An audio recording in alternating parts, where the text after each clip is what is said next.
Good evening, everyone, and welcome back to another wonderful episode of the Absolute Women's Football Show. This evening, we've got everything from our usual WSL and WSL2 to the first weekend in Serie A. We've got Champions League to catch up on because, of course, we had matches last night. We've got matches going on live. We've got the Sandwich Cup going on at the same time. And for everyone who ever doubts us, Emma, 8:30. 8:30 we went live this evening. So never let it be said that we don't deliver our promises of an 8:30 start. Now, you might have noticed Paul is not here at the moment. He will be joining us, we hope, very, very soon. But until then, you've got the lovely duo of myself and Chloe. Chloe Bear, how are you doing this evening? I'm good. United have just scored. My Letitia got a penalty. Oh, wonderful. Let me update the banner. We've already had comments on the banner. So thank you all. So I'll update that to Man United 1, Vålerenga 0. Perfect. Champions League game in 7 years. It's not going too badly for them at the moment. I heard I haven't had Jaeger in 7 years. And I was like, that's a fun fact. Not quite sure what's got to do with the football, but but thank you indeed. Hey, and Chris is on the case as well, and he says good evening. Yes, good evening to everyone else. Good evening to our lovely Uncle Montana. We're gonna talk about the Chelsea game. Don't you worry, because our lovely Rosie had some choice things to say in the chat as well, and has given us permission to share them once again. But yes, good evening to everyone who's already in the chat, and good evening to Graham. Got another lovely match report from from Graham again this week. Unfortunately, it was against Sunderland, so not that I want to read it out, but I'm going to have to. And don't worry, Ryan, everyone will be criticised exactly the same. We don't have favourites on this podcast. No, of course we don't. However, let's get going, shall we? Because we have got Champions League on. As Chloe just mentioned, she's got the Man United game up. I've got the Wolfsburg PSG match, and there's just been a shot for PSG, but it was saved by the Wolfsburg keeper.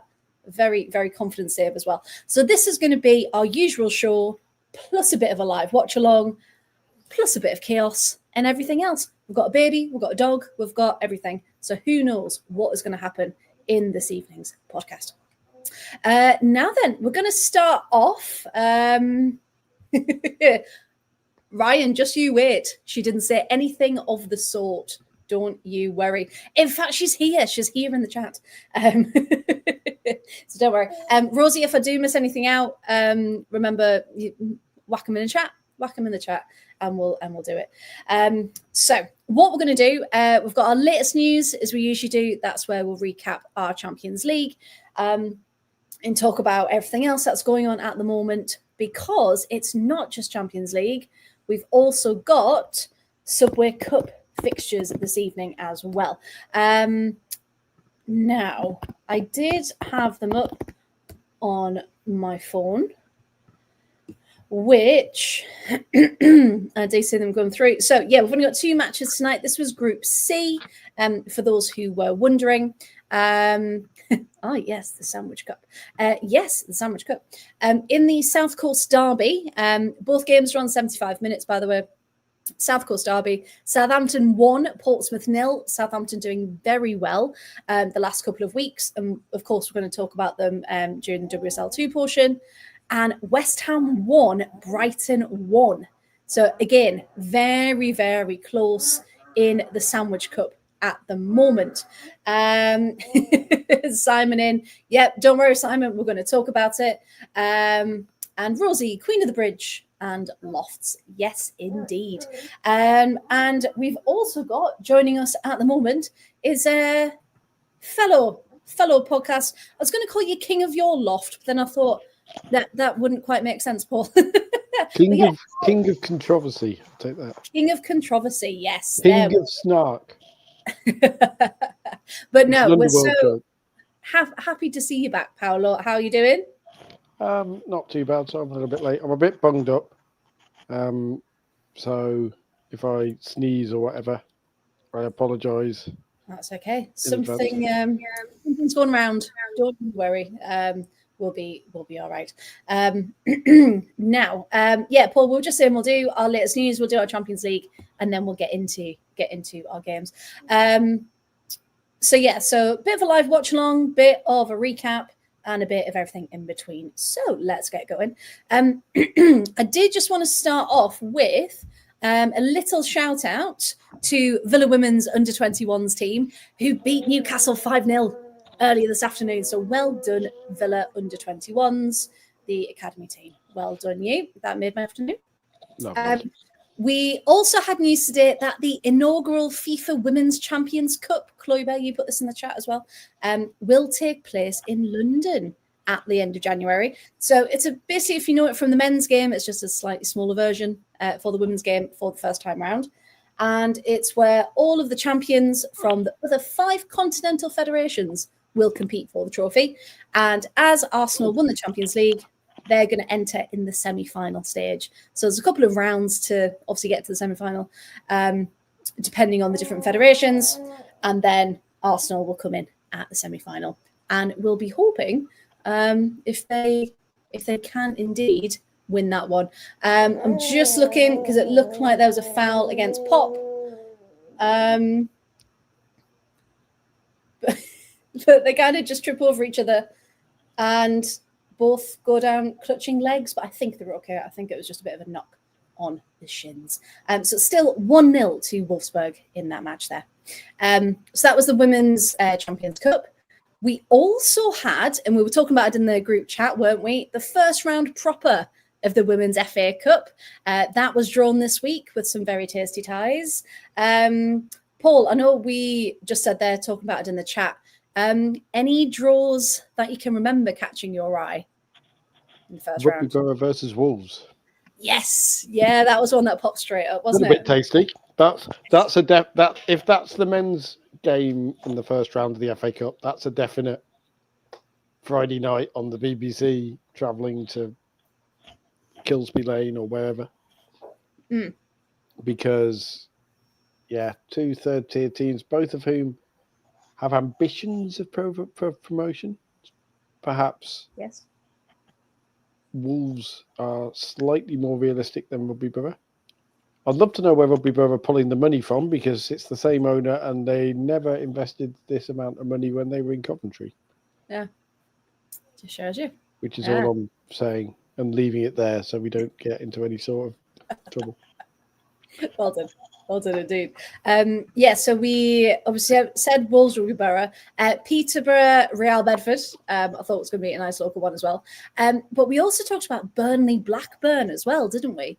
Because, of course, Blackburn being in the dire straits, as they are at the minute, and Burnley being on their uphill trajectory and doing very, very well indeed. I think, again, that's going to be a very, very good one. So... Oh, Chris, I'm sorry. I'm sorry indeed. But does that... Oh, no, I'm thinking of the National League Cup. They go into just to bring back the certain Arsenal people in the chat back to earth, because there appears to be a bit of unjustified crowing from Arsenal at the moment, because Chelsea have drawn 1-1, which I think says a lot about who's in whose head, really, doesn't it? First of all, but so what do you mean live 9.5 minutes? Because we'll keep the arguments for a bit. But I'll see Ryan saying, if you want to win the Champions League, you can't be losing to Twente. You can't be losing 5-2 to Bayern Munich either. But look what happened there. Well, that's the thing, and we will go through it. Don't worry. There's been some very big score lines in the last 24 hours, but also some unexpected ones as well. So we will go through it. And just an update, Chris is on it. 2-1 West Ham now. Martinez in the 75th minute. Thank you, Chris. And you just think for West Ham, and again we'll talk about them in our league recap, but they're a team in a bit of a sticky situation at the minute, and you just think what needs to happen, and actually are these cup games good for their confidence, so they can actually get some minutes in the tank, and hopefully some goals as well. Right, let's have a look then. So last night, Champions League results, just going to whiz through them.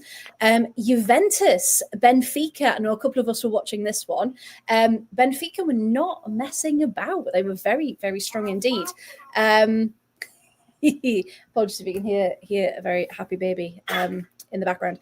But Juventus came from behind to win 2-1 against Benfica. OH Leuven held host Paris FC to a 2-2 draw. Arsenal, and again, if you watched the Arsenal match, Ryan, I know you did, put your summary in the chat. It'd be really good to hear from, an Arsenal fan what you thought. Because obviously Arsenal I think I'm fair in saying they're not playing their best football at the moment. They don't quite look like themselves.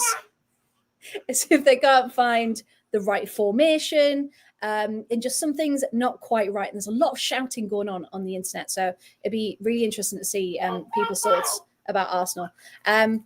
They lost 2-1, but we need to remember Lyon are a very, very strong side. Okay, it's not just, a team from the 7th division. I know, Toby, I know. This is Lyon we're talking about. So still very good. So yeah, put your thoughts in the chat. Is it too early to be panicking? Or is it just a reflection of they haven't found their rhythm yet, but they will? There's still time. And it could be worse, of course. Did we all see Bayern Munich scoreline against Barcelona? 7-1. 7-1. And I do have to say, if anyone hasn't seen Putellas's goal, it was a lovely bit of football. It really, really was. So yes, a 7-1. Bayern Munich have injuries at the minute. I know, again, people will be saying, excuses. You have a lot of thoughts tonight, young lady. You really do. You do. Yes. What do you think about Bayern Munich? What's their crisis at the minute?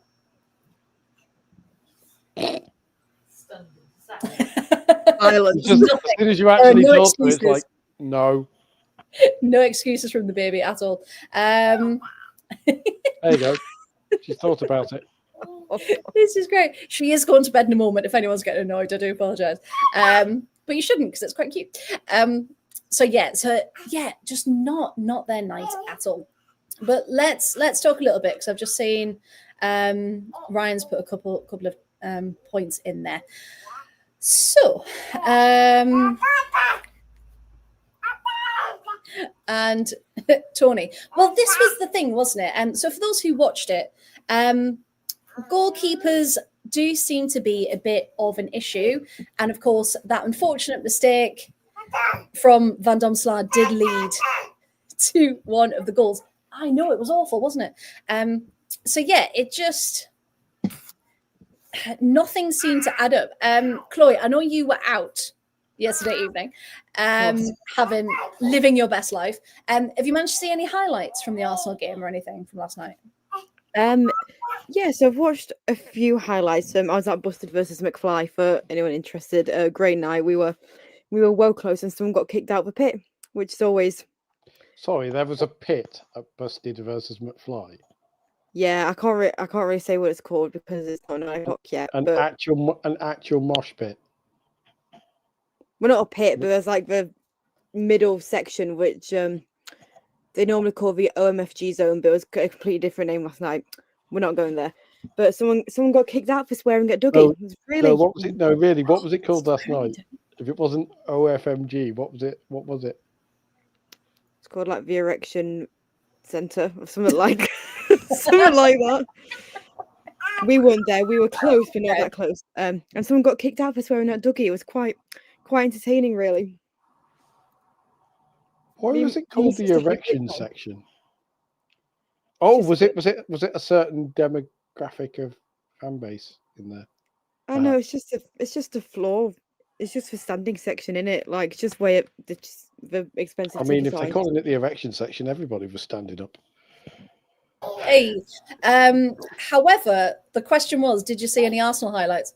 Yeah, I did see some highlights. I did watch some of the highlights. To be fair, I was quite shocked at all the changes that were made, because I know a lot of changes were made on the for Chelsea tonight, but there was quite a few changes made last night for Arsenal as well. And I just don't really think it's clicking for them at the moment. I feel like that first goal for Leon, that Dash should have saved that. Like, that was purely on her. And yeah, I think that she's still got an issue going on, because have you not seen them? That physios are still like following her around continuously. Like, I still think. Yeah, people think she's still not 100%. And then you're thinking, but you need, again, to be in Champions League, you need everyone to be at 100%. And that's what some people had an issue with. Because I know some people in here watch the Monday podcast with Barry as well. And we were saying there, if you're playing Champions League, you need everyone 100%, or you need to be able to rotate enough that every one of your players can step up into that Champions League setting. And it looks like a lot of fatigue as well at the minute. So yeah, it just isn't looking good, is it? Paul, did you manage to watch the Arsenal game last night? I saw a bit of it, and if Melchi Dormone was European, she'd have won a Ballon d'Or by now. She's just incredible, isn't she? There are few better examples of the sheer Euro-focused bias of the Ballon d'Or than the fact that Melchi Dormone rarely is even in the conversation in the top 10. The Shawingers aren't, even though some of them actually play in Europe. Yeah. And that's a whole different podcast about racial biases and questions about that. But Melchi Dormone, it sounds silly to say a player playing for Lyon that everybody talks about is underrated, but she is. Because if she were playing for Arsenal, she'd be already considered the best player in the world who wasn't Leah Williamson. If she was playing for Chelsea, then she would be starting, I suspect, the vast majority of games. And if she was playing for Man United, Mark Skinner would probably have her sat on the back of the bench. But, in terms of that game, picking up on the goalie thing, if Daphne van Domselaar isn't 100% and she's still starting in the Champions League, rather than Manu van Zinsberger or Annika Borba, what does that say about the other two goalies? Well, that's the thing, isn't it? You look at the other options and you would, nothing against the other two, but you'd expect someone of a different quality to be on the bench. No, you'd expect them to actually play, because Zinsberger is a Champions League winning goalie, or is technically a Champions League winning goalie, as is Daphne van Domselaar.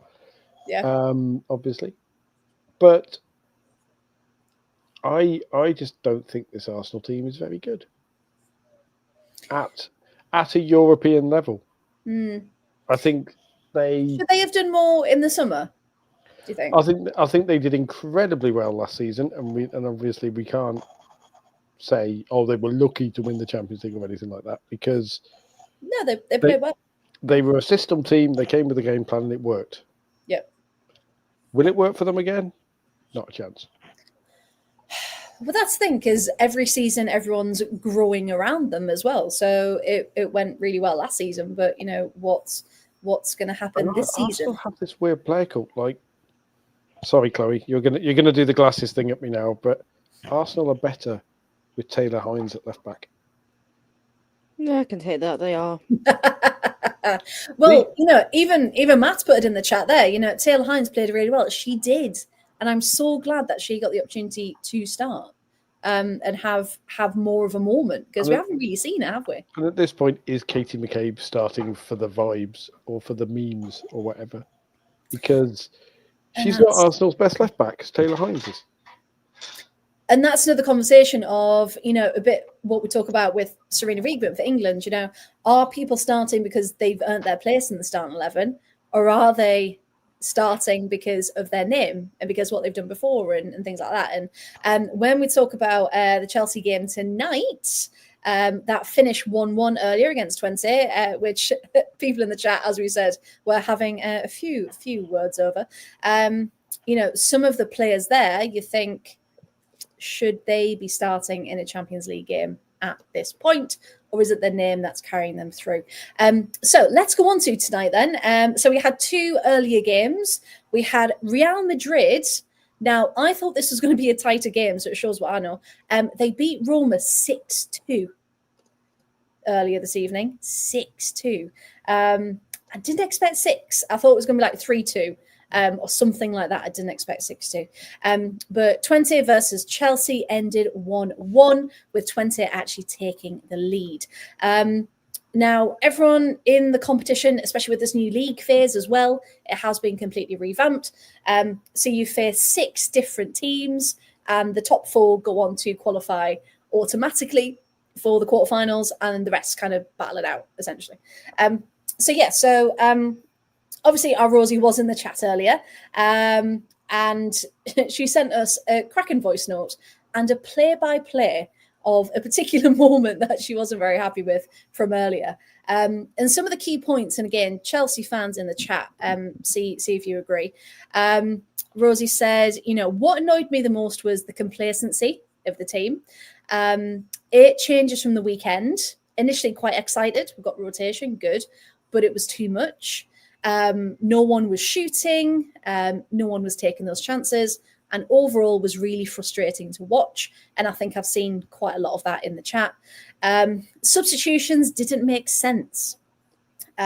So Rosie said, you need experience in those games, especially when it's not going your way. So you should have brought on your Walshes, your Bjorns, and not good enough at the back either. And especially one person in particular that, we don't want to kind of single her out, but we've, talked about Taylor Hines, Katie McCabe. Millie Bright is then a question in that Chelsea backline as well. Was that the right decision in this game? Tony's in there. I was chatting with a mate after the game and she tried to blame X, Y, and Z, and I was having none of it. Good. We need to be realistic, don't we? And we need to, say when things aren't going right. I think Chelsea were systemed from what I've seen of it, in that Twente very clearly set up with a game plan, and it worked. It worked very well for them because, like you say, it seemed to stifle Chelsea, or they just looked at it, and whether they weren't up for it because it's a Tuesday night in the arse end of Holland, or whether it's just a game where it's early in the season and the eight team player rotation. And I don't think Chelsea should be that bothered,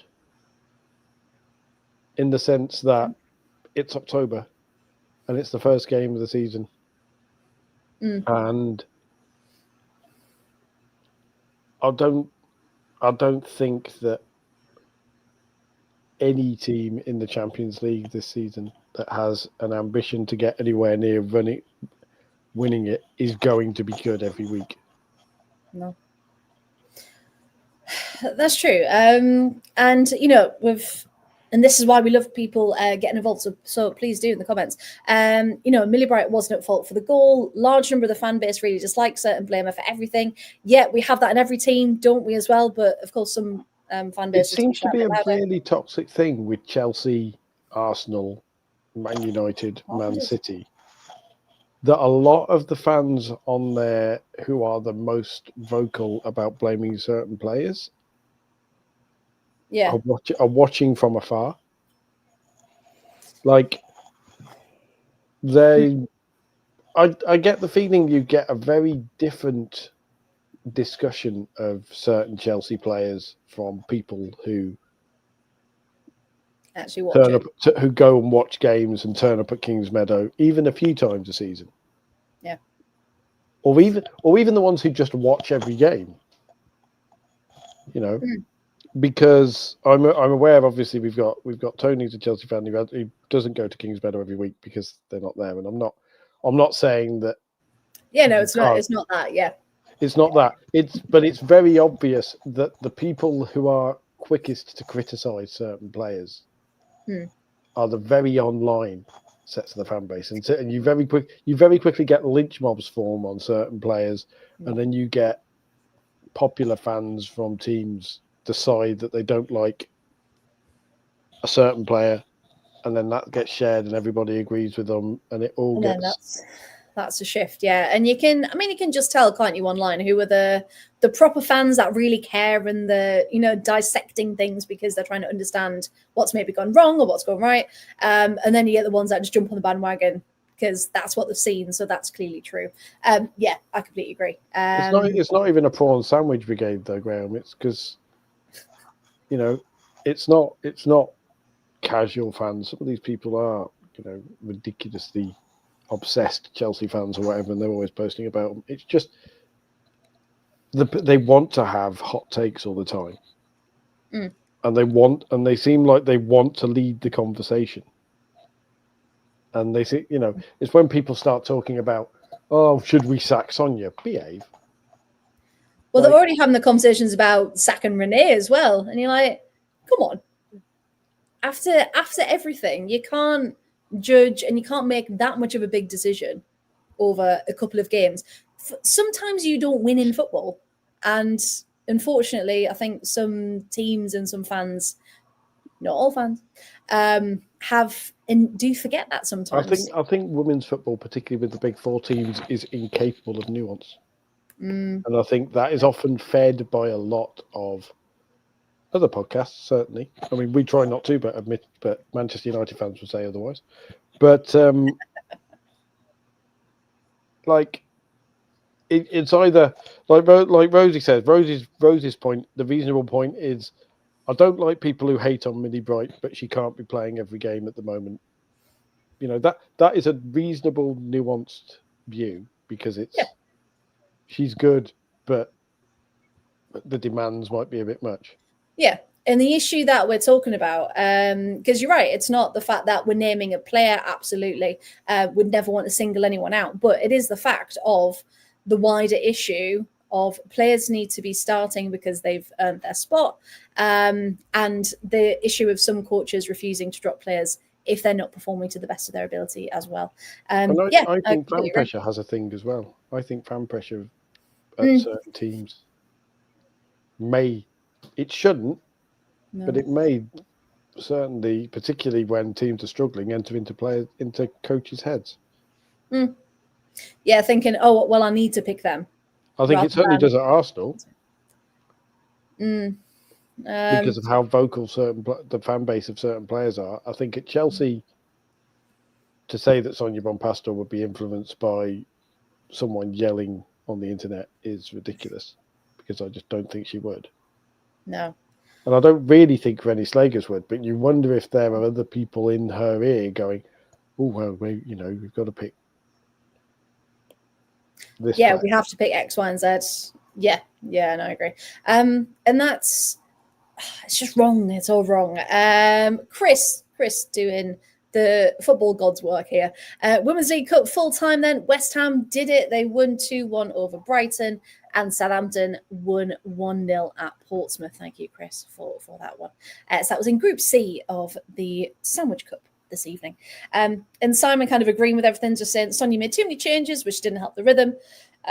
Playing so many players who don't play together regularly was a mistake, in my opinion. Yeah, I agree.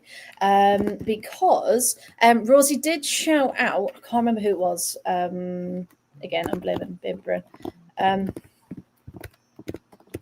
Bear with. I also take issue with the not belittling, that's the wrong word, because I don't think anyone's done that. We should have been able to beat Twente.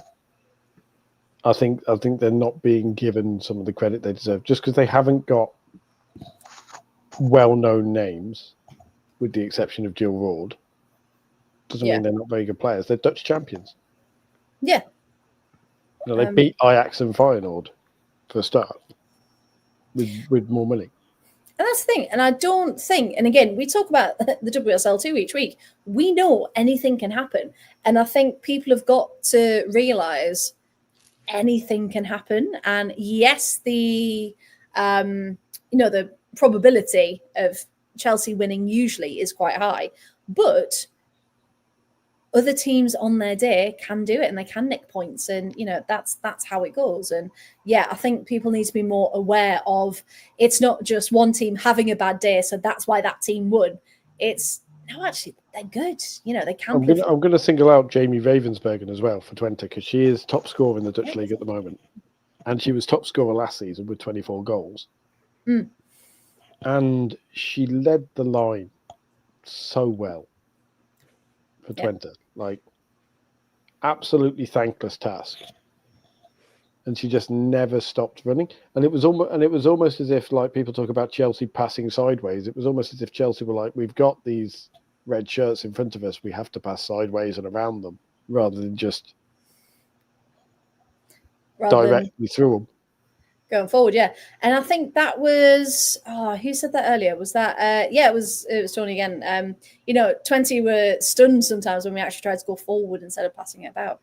And that's the thing. You need to adapt in game, don't you? Rather than, as again people have said earlier in the chat, kind of recycle the ball around. Oh, we'll go this way this time. Oh, we'll try. You need someone to make a decision.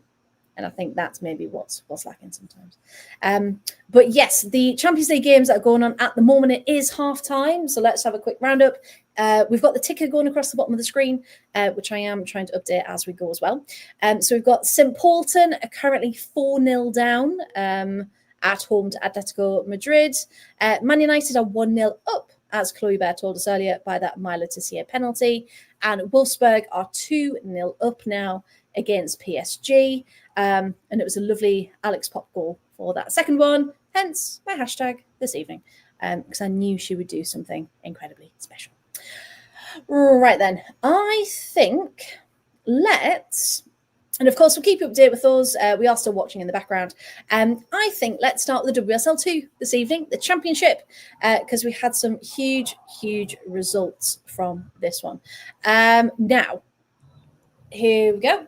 So Sheffield United 3, Ipswich Town 2, Nottingham Forest 4, Portsmouth 1, Bristol City 2, Durham 1, Sunderland 0, Charlton 2, Crystal Palace 2, Newcastle 2, and Birmingham City 1, Southampton 2. And as Graham said when he messaged me about the predictions, well, people thought Sunderland were winning.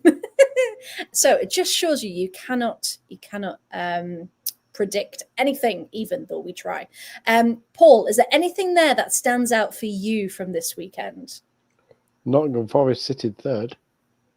Yes. Hence my topical tag. I did think that you'd want to talk a bit about them. Did you manage to watch anything from this one? I mean, they just look polished. They look like they've been at this level for years. You compare them to Newcastle, who've thrown all their money at WSL players who look disjointed and look like they've forgotten which way they're shooting half the time. And Forest look like a team. They look like a Brian team. They don't look newly promoted at all, do they?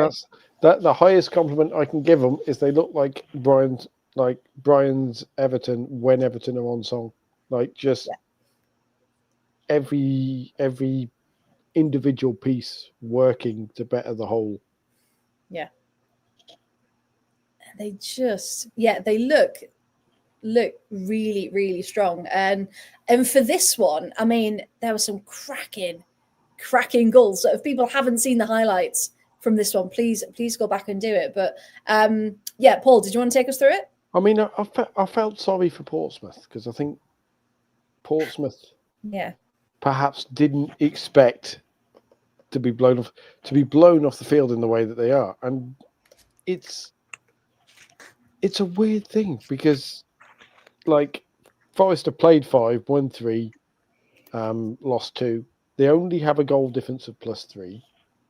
So then it's not like they're exactly a team who'll bang goals home left, right, and centre. But on this one, they did, and yeah, I don't know. I look at them and think there's with 3 teams promoted. If you're Leicester or if you're West Ham, yeah, or one of those teams down the bottom, even London City, in a is it a 2-legged game or is it a one-off game? Have we actually had it I want to say confirmed yet? one-off. I want to say one-off. Would you want to face them in a one-off game? Absolutely not, because they're winning. Especially if it's have they said it's going to be at the home of the WSL team yet, and that's the advantage for being in. I hope not. I want them to. I want the WSL team to go away to the championship sides. If you've got Leicester, for example, in a local derby against a packed Nottingham Forest City ground, with promotion to the WSL on the line, yeah, that place is going to be a cauldron, because that Forest fans, in the same way that Sunderland and Newcastle fans will turn up for, they might not watch the women, but they'll turn up for the derby. Forest fans will turn up for a game against Leicester.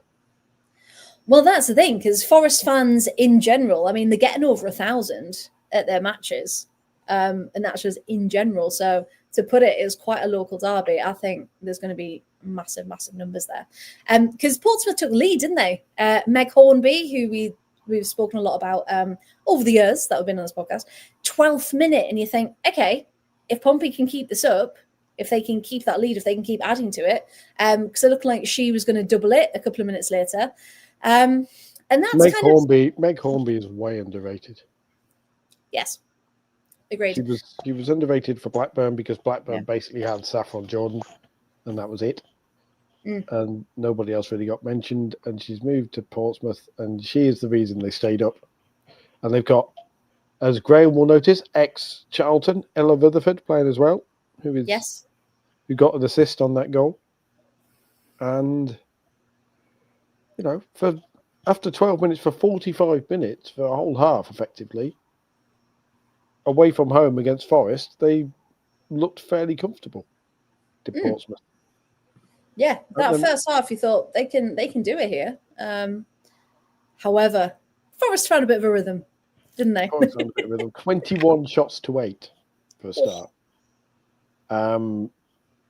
And if you fire 20 shots in a game, unless you're Arsenal, then you're usually going to score more than one. And Jessie Stapleton, Chantal Boyce-Lorca within the game, and then 2 goals in injury time, which may have flattered Forest a bit. 2 goals in injury time from 2-1 to 4-1. I think if you're a Portsmouth fan, you look at it and go, well, if they only scored twice in injury time, that flatters things a bit. But also, I'm all for that. Did you see the worldie? The absolute worldie by Boyce-Lorca. Who, by the way, wasn't good enough for the WSL, remember? Apparently. Yes, but look where she is, 3rd in the table. Like, it was insane. You just look at it and go, when the thing with sports a lot of the time, and I was trying to explain to this, I think if you put me 25 yards from goal with a football, with no pressure, I could probably curl it into the top corner 3 out of 10 times. It's a repeatable skill, but when you see something like what Boyce-Lorca did, you go, no, couldn't do that. No, that's tough. Not even slightly. And the ease in which she did it was just incredible. Absolutely incredible. Because that was pretty much at the halfway line, wasn't it? I mean, we've got worldies. Katinka Thunberg casually scoring worldies to start things off, and then continuing to do so as well. And you think all of these players and all of this skill, that's what we need to celebrate, and that's what we need to do. But yeah, a massive, massive win for Forest, 4-1 it ended. Amy Claypool and Holly Alding as well, getting on the score sheet for Forest. So yeah, incredible win for them. And like I said, are now sitting third in the table. Now, looking at those scores as well, another one jumps out because Chloe, you're going to take us through Southampton beating Birmingham City 2-1. Now, Birmingham City, who we thought, right, they're definitely going to be up there. They came so close last season. They're pushing again. They're looking good. But Southampton are actually finding a nice bit of rhythm, aren't they? So talk us through it, please. Yeah, they are. To be fair, I feel like they took a little bit of time to get into this rhythm, but they did. They won 2-1. It was Chloe Peplow and Atlanta Primus who got the 2 goals for Southampton. To be fair, they started strong, Birmingham, with Ji So Yun having a shot, Lucy Quinn getting in early. Then they also found Ellie Brazil and brought Lucy Thomas off the line, which is just, it's really good that these players are kind of challenging and are like, oh, but I mean, Ji So Yun's literally a legend in herself, isn't she? So, yes. It's going to be a good game with her because she's just, I love her, and I don't think anyone expected her to come back to the championship. It's not championship, WSL2, did they? Or just be back here. I don't think anyone expected that, but you know what? Very much here for it, very much enjoying it. I think she's great. Where was I in my notes? We've got a whole page, guys. Come prepared, except I don't actually know how to read. Always prepared. Always prepared. Always prepared, just can't read. As we found out. So Jess Simpson got a corner. Then Primus gave Saints the lead as she poked it into the back post. The Blues then countered through Vitak Krisari, ex-Everton player. Yes. And then the keeper made a strong block, dropped low, keep the ball out of the net. Simpson then got another corner, and Tara Bourne found the feet of Chloe Peplow, whose power shot spanned just wide of the post. So she very nearly got the second. But then 2 minutes into the second half, she did get the goal. She scored a fantastic long range, and Thomas was off her line. But Birmingham City got a goal back just at the beginning of additional time through Ji So Yun. Who else? They then had an opportunity to level, but the ball went straight over the crossbar and just wasn't to be. But it was pretty decent game, Like, you didn't know, it was one of those where you didn't know which way it was going to go, where anyone could score, anyone could win, and it was the highlights were quite fun to watch, I will admit. Something's happened. I'm glad. In the Wolfsburg game, De Almeida is playing a one-woman game at this point. There's no one up front for PSG. She's down injured, and while she was down injured, play continued, and I can't even see who it was. It's a flash of emotions. Shot comes in finally, but into the Wolfsburg keeper, who has to go to the ground, and she saves it between her legs. You couldn't get finer than that. But yeah, I hope De Almeida's okay. It looked like a nasty one, but is she back on her feet? Yes, thank God, back on her feet. But yeah, De Almeida's playing like a one-woman game at this point. Still 2-0 Wolfsburg. I do think this Champions League thing of all teams are just going to play other teams and we're going to randomly decide they'll play 6 teams in the group stage of 20 is just set up so we can basically go, well, we've got 20 teams, but nobody really cares about 20, so we'll just give them one game against a big team, and then we'll put all the teams that everyone actually wants to watch together. Because I noticed the BBC games are Man U versus PSG and Chelsea versus Barca. Yes, I've just seen that. Okay, 5-year deal. Yes, so they're going to see. I thought they'd only got 7 in their deal. So I thought they'd had like the final, the semis, the quarters, and then they can pick kind of which other ones kind of fit the bill. But yeah, of course, they've got Chelsea, Barca, and United, PSG. But I suppose, you know, they're picking the English teams. They pick United, PSG, so Rachel Brown-Finnish can talk for 90 minutes about how Mary Earps is better than Fallon Tullis-Joyce, even though she isn't. And we can all be bored. Oh, Fallon Tullis-Joyce is better. We all know this. And to any United fans who aren't watching, we do know, you know, we will give her praise where praise is due. But yeah, PSG are fighting. They're having a better second half, even though it's only, you know, 10 minutes in. But yeah, Wolfsburg look a bit too good for PSG at the moment. So yeah, there we go. Other matches will include both legs of one semi-final and 4 matches from earlier in the competition. There we go. Thanks, Chris. What a t-shirt today, actually. 9 Inch Nails album written about Mary Earps playing in PSG. Downward Spiral. Well, yeah, 2 goals have gone past her this evening. Oops. But yeah, I mean, it was time for it to move on, and that's okay. It happens. Yeah, we need to stop comparing other goalkeepers to her because it's just not. Don't need to.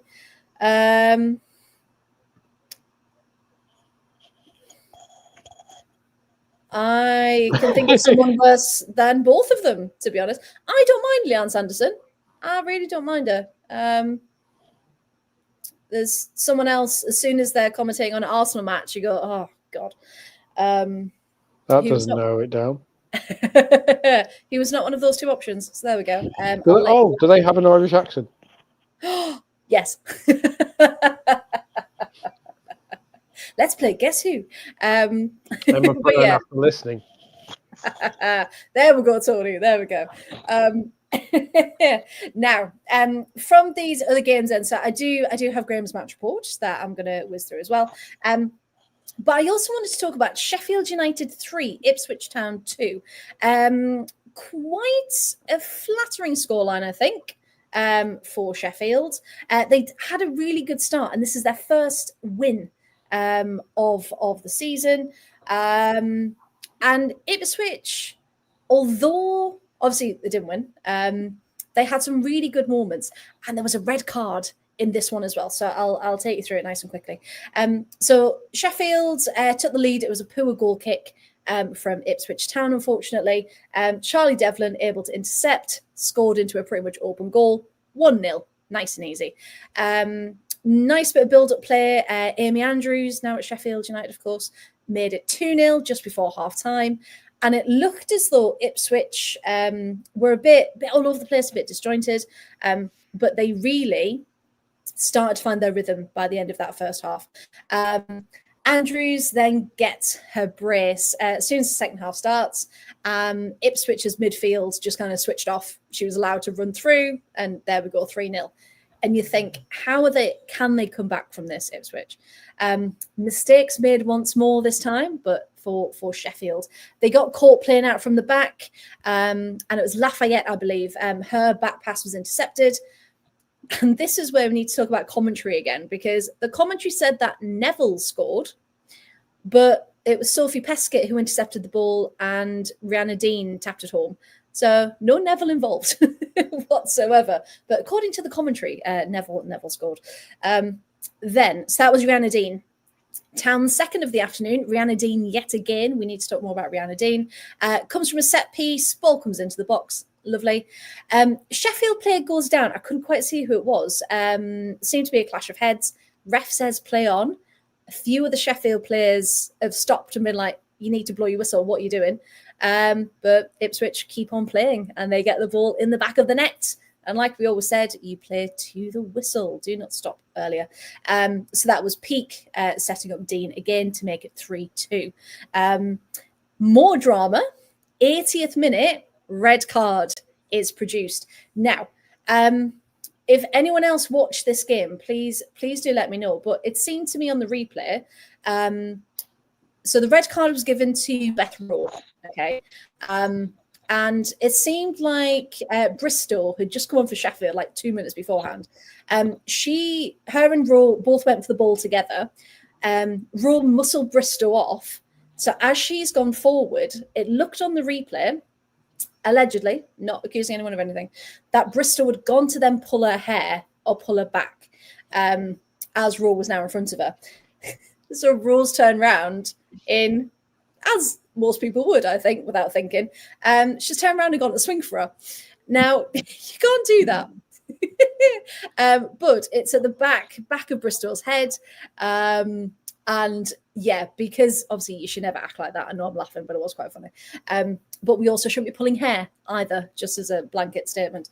So yeah, Town were down to 10 players for the last 10 minutes. Luckily, didn't make too much of a difference. Devlin couldn't convert her shot, and Ipswich couldn't do much either. But yeah, the fact that they did go down to 10 and they were down 3-0, the mentality to come back from 3-0 down to 3-2, I was very, very impressed with, and they kept fighting. So I know it doesn't look great for Ipswich at the minute, but I think there's definitely some potential there. But yeah, if anyone, Phil Neville scored. Yes. Yes, he did indeed. So yeah, if anyone watches that back, but it did look like an attempted hair pull, which of course we don't condone. Right, other games then, just nice and quick. So I had Bristol City 2, Durham 1. Shepherd for Durham in goal, kept the minute pretty much until Sophie Ingle scored. And then Vicky Lasada got the second. Molly Lambert then manages to get one back for Durham, but it's not enough. So massive, massive win for Bristol there. Then we've got, I want to talk about Sunderland Charlton. I'll talk about Palace first. Palace went 2-0 up through Howard and Sharp before Una Savenius got one back in the 87th minute for Newcastle. And then fellow new signing Morgan Gautrat nicked a point in the 8th minute of stoppage time. So Palace almost had the win, but Newcastle came back at the death to share the points. Shows what happens when you throw money at it.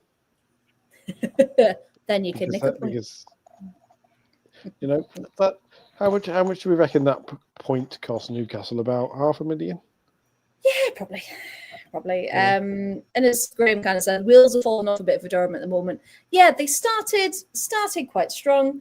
And then they've just kind of fallen into a bit of, I don't know, they're just not playing their best at the minute, but they've got some cracking players within that team. So it'll hopefully come good with that one. Now, last one we'll talk about a bit more in depth. Sunderland 0, Charlton 2. And as I say this, let's just get up. So I thought from this, coming from the Sunderland perspective, Mary McAteer almost set up a good couple of goals, which is quite annoying because obviously ex-Sunderland player. Grace Mullally did really well in goal, but Geordie Hutton, I mean, Graham, I think, waxes lyrical about her, and you can imagine why. Because what a player Geordie Hutton is. She got both goals, and Maloney just had no chance in goal, especially for the first one. Sunderland lost the momentum, struggled to get anything in the first 30. Charlton were just so switched on. Very, very good. Katie Watson had a good chance, but she was blocked in the box, couldn't do anything with it. Couple of chances in the second half, but it just wasn't falling. It just really wasn't Sunderland's day. Geordie Hutton, her free kick then goes off the crossbar before she actually got a second. So it could have been 3, could have been a hat-trick. And then Mary McAteer puts a lovely ball into the box. Katie Kitchen went all the way with Geordie Hutton trying to knock it out of her path, but just couldn't get there in time, and Hutton gets the second. And I don't know if Graham put this... Geordie, highlight reel Hutton. Yeah, I don't know if Graham put this in his match report. I'm just having a little look. But Skeels went down with an injury and looked quite nasty. She had to limp off a little bit. So we do hope she's okay. That would be a huge loss for Charlton. That'll be massive. if that's She's one of the heartbeats of their team. Yeah, I don't think we've had any updates on it.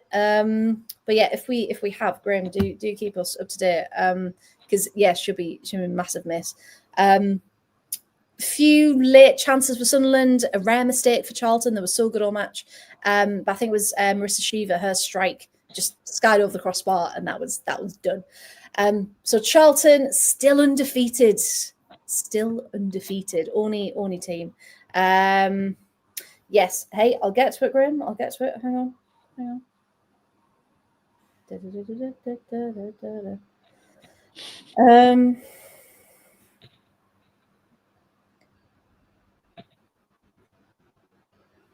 Just gently taking your time with it. Well, you can't rush perfection, of course. Can't rush it. Oh yeah, a fully deserved victory. This is from Graham.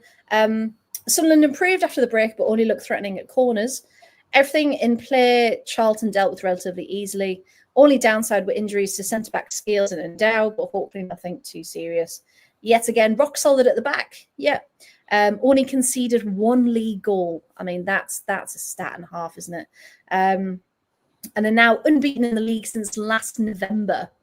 16 games, 10 weeks and 6 days. Nearly full calendar year. And then Graham ends with, stop me if you've heard this before. Charlton leave the Northeast with 3 points. Yeah. Yes, Charlton are doing incredibly well. Very jealous that they're doing well. But yeah, so there we have it. That's a WSL2 from this week. So if we have a look at Le Table, got Charlton on top, of course. Birmingham City still in second, despite the loss, and Forest in third. Now, if it stays as it is, those three, top 2 will go through, third playoff place. And then we've got Bristol, Southampton, Sunderland, Crystal Palace, Newcastle, Durham, Sheffield United, Ipswich, and Portsmouth, unfortunately, still at the bottom. I say with only 3 points. 3, 4, 5, 6, 8, 9, 10, 13. So it's still all to play for. There's hardly anything between that mid and bottom at all. So yeah, if you're not watching the WSL2, where have you been? Because it's incredible. Now, even though we can't really make predictions because anything happens in this league, this is what's coming up next in the WSL2. So again, in the chat, get involved. What do you think? And if you just shout out your predictions for me, please. So Palace, Sunderland. What do you think might happen there, guys? Palace, Sunderland. Me too. I want to say Palace, but I think that might be a draw. I think Sunderland will get a point out of that. Same as Newcastle. I hope so. I really, really hope so. You can't tell who Graham supports, can you? Just He hides it so well. Tony's gone 3-2 Sunderland. I mean, again, I hope so. Of course, a win would be incredible, but yeah, I can see that more likely. It's the kind of game Sunderland can grind out points. Yes, I hope so. I really, really, really do. Durham Forest. Yeah, I might go Forest on this one. Got a really, really good feeling about it. What should be like a 0-0 now that we've all kind of bigged up. Paul, what are you thinking about that one? Which one? Forest. Durham Forest, yeah. Yeah, I think it's got to be, hasn't it? 2-0 Durham. Interesting. Yeah, Tony's gone for 1-1. Yeah. Portsmouth, Southampton. Even though we've just had Southampton Portsmouth tonight in the Cup. So there we go. What do you think? Can Portsmouth do anything with that? Possibly. It's a South Coast derby though, isn't it? So again, yeah. The old form goes out window in a derby, as they always say. And you never know. You never know, do you? Skates versus Scummers is what it is. Portsmouth v Southampton. Yeah. Because my wife's from Portsmouth, and the amount of times I hear Scumhampton. Apologies to the people of Southampton, but genuine nickname. I was going to say, I don't think we've got any Southampton fans in the chat. She's probably, in which case, George is probably mildly annoyed that I've just used the word skate. Well, she's upstairs, so she can't hear. Ask her about Southampton people calling people from Portsmouth skates. I shall indeed, and I will get back to you next week. Brilliant. 3-1 Southampton, 3-0 Southampton. Sean's being very democratic. That's not the right word, but I'll go with it. I reckon there will be goals in all matches. Thank you, Sean. Thank you for I've just looked up why people from Portsmouth are known as skates to people from Southampton. It's 9:30. Excellent. Apparently, it refers to a myth about frustrated sailors at sea forcing themselves upon skates, the fish, because if you turn skates as a fish upside down, apparently they look fairly similar to a certain part of the female anatomy. Oh dear God! So there you go. I might just need a minute to be sick after that. Thank you very much. So maybe don't call Georgie a skate. You know where the.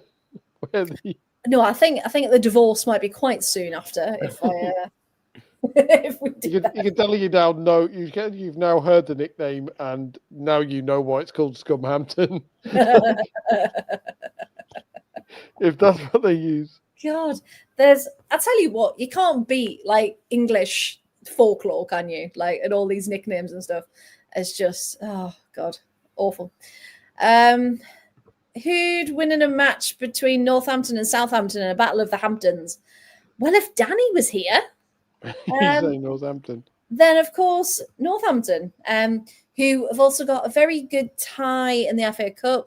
I want to say Sudbury. Yes, AFC Sudbury. AFC Sudbury.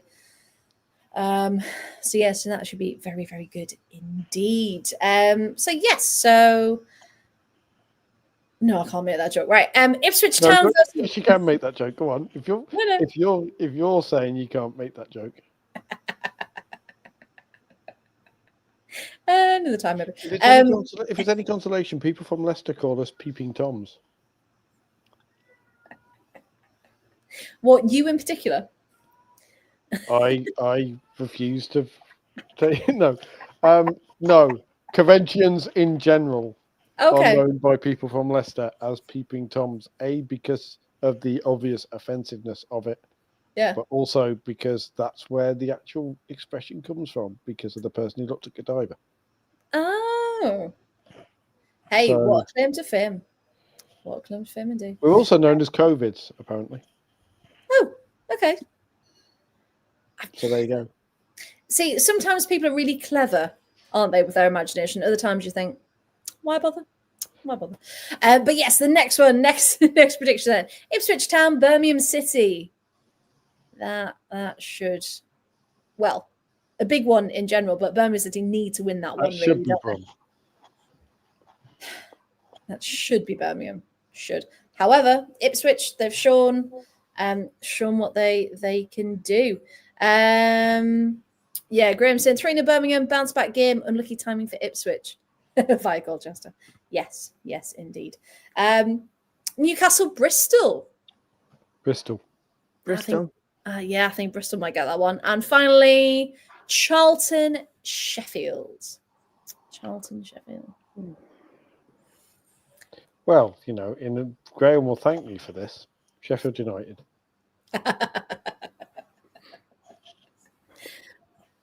He thinks 2-2 though. Oh, that's interesting. 2-2 at the Valley. I think Sheffield might take like a shock lead, and then Charlton come in. Sheffield 8-0. Fantastic, Tony. Thank you. Charlton should win that. But as we've seen, Sheffield do have some shooting boots. So we shall see. We shall see indeed. Right then. That was our WSL2 coverage. So let's go to our WSL, shall we? Shall we from the weekend? Oh, that makes more sense. The Desmond was for the Newcastle game. Fair. If it is a 2-2 now, Graham, you've jinxed it. You jinxed it for that one. Right. Let's have a look then. So these were the scores on the doors at the weekend in the WSL. United 1, Chelsea 1, City 3, Arsenal 2, Leicester 1, Everton 1, West Ham 0, Villa 2, woohoo! Spurs 1, Brighton 0, and London City 1, Liverpool 0. All over the place this weekend. And of course, Friday night again in the chat. I know we've got some Chelsea fans in tonight. I'd love some United fans to get involved, please. That'll make me really happy. Because we need, we want more balance. We want more voices. Okay. So United 1, Chelsea 1. I mean, the thing we have to talk about from that is Anna Sandberg. Take a bow. I mean, that was incredible. And because that was 20th minute, yeah. I mean, for that to be the equalizer was pretty damn special. Did either of you watch this one? Any thoughts on United Chelsea? I thought it was good. That was good. Chloe, talk us through it. Why was it good? No, I just thought it was good.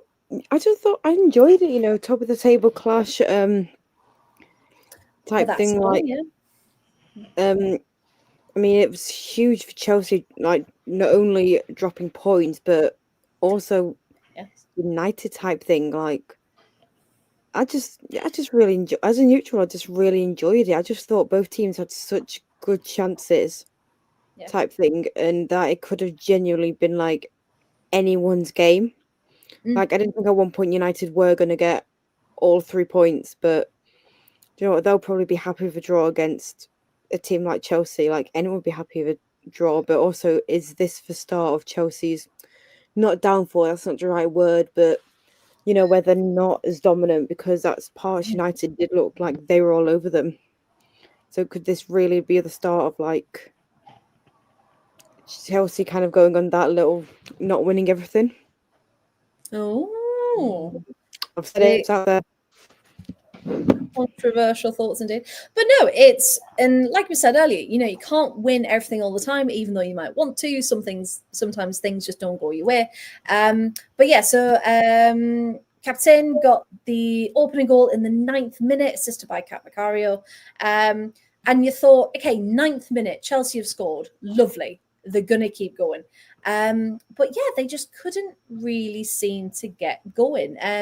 19 shots, 6 on target, compared to United's 15 shots, 3 on target. So there wasn't actually much between them. So I personally think 1-1 was pretty fair.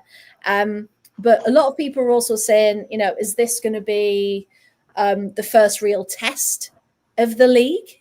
Because the way United have been playing, Chelsea have been playing.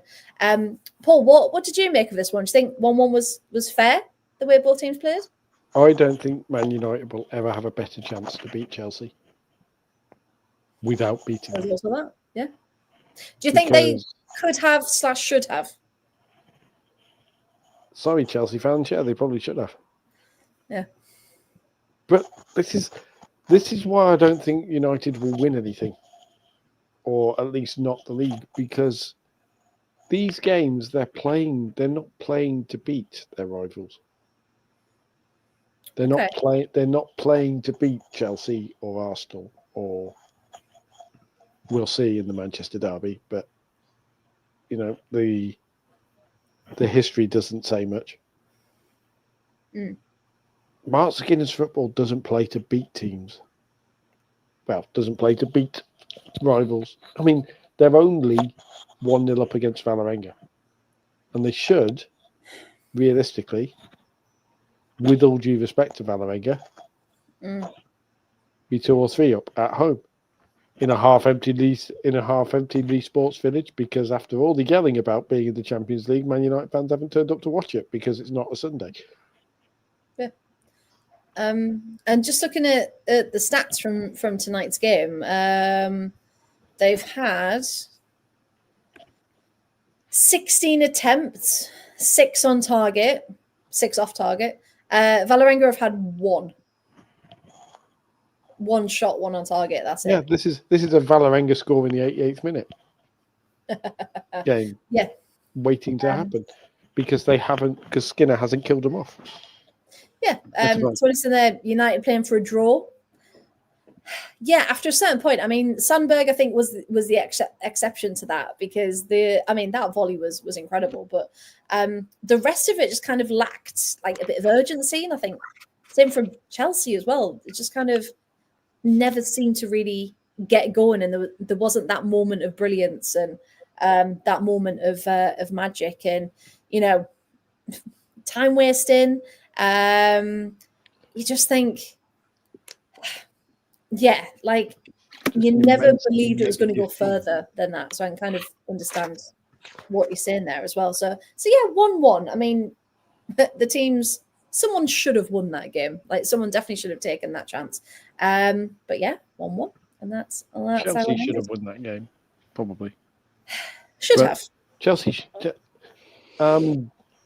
Even last year, Chelsea win that game. So I suppose